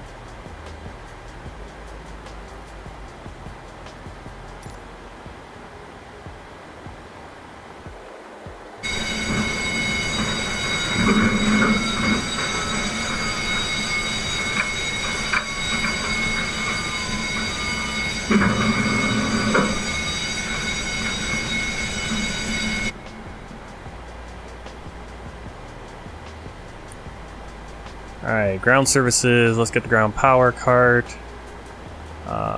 Everything else don't really need to do. Turn off the electrics and the fuel pumps. Well, let's get the ground power first. Turn off the APU.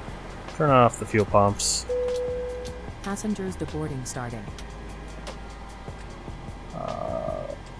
Bleed.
Calm down. Go. Alright, so the passengers are coming off. Oh, they're all off already, so we missed it. Let's deboard the crew. Crew deboarding starting. See them come off. Actually, this is going to be the only flight today, or at least for this session. We'll do that US tour flight maybe in the afternoon. I'll get that in. We'll do a short, do that US tour flight. I want to get a couple flights in a day. Maybe that's all I'll do it. We'll see how the afternoon goes. But if we do that flight, it'll take a little bit too long into the afternoon, and we want to go eat lunch, and I gotta give the baby a little bit of attention. He's freaking out right now. So there's the crew getting off. Well, let's check the Volanta. That's not what I want. I want the big one. There it is. Put that up for you guys. Here it is. Let's review the flight. Your crew has deboarded. And our landing rate, our initial landing rate was negative 282. That's the one that we went around on, so there should be a couple in here. So that second one actually was pretty good. Negative 131. At 107 knots, we were a little slow. We floated, but actually made touchdown a lot earlier than this one. So we floated, but not as much as we did on the first one where we bounced. So that second landing, good landing. Flight time 328, fuel burn 70, just under 7,400, distance 1,370 nautical miles. And I think that's a little bit, got that addition from that go around. Alright. And we will go bring up the World Tour map. Just a moment. Alright, here it comes. Whole tour map everywhere we've been so far on the tour. And today we go Argentina all the way down. Alright, next flight. Tomorrow I'll be flying from here in Córdoba up to Asunción, the capital of Paraguay, and we'll fill in Paraguay. And then we'll probably do another US tour flight because the next flight after the Paraguay flight is going to be all the way up to Lima, Peru, which would be about a 4-hour flight, which we'll do on Saturday, I believe the 18th, 17th. Alright. So, they're still deboarding or getting all the bags off. We'll go in here and do a few more things to shut down the plane. Turn off the lights. Anti-collision light could come off. That come off. Basically, we can leave it at this point, I think. And we'll deboard. Let's have the pilots deboard so we can see them. Oh, nope, they didn't ask if we wanted to do that. Alright. Well, thanks for coming along on the flight. If you haven't already, please hit that subscribe button or the follow button on Twitch for free. If you're on Twitch and you want to support the channel, hit that subscribe and you'll get a little badge and you'll get my eternal thanks. But until either later this afternoon or tomorrow, for sure tomorrow, take care and happy flying. I'm gonna set up a raid here. We got a few people here on the Twitch, so let's raid someone. So stick around. We're gonna go raid. I don't know. No one really. I should kind of set this up beforehand. I need to see someone. I want to get another flight channel here. Come on, come on. What do we got going on? Alright.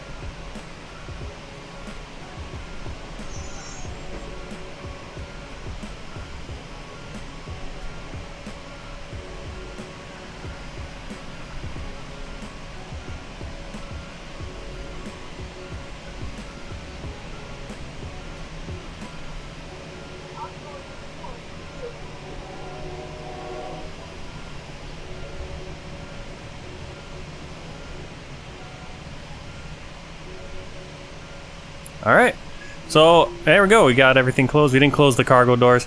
But until next time, take care and happy flying. We're going to go raid pretty soon. I'll see you maybe this afternoon, but for sure tomorrow at 1100 Zulu time we'll be flying from Córdoba here in Argentina to Asunción, Paraguay. See you then. Goodbye.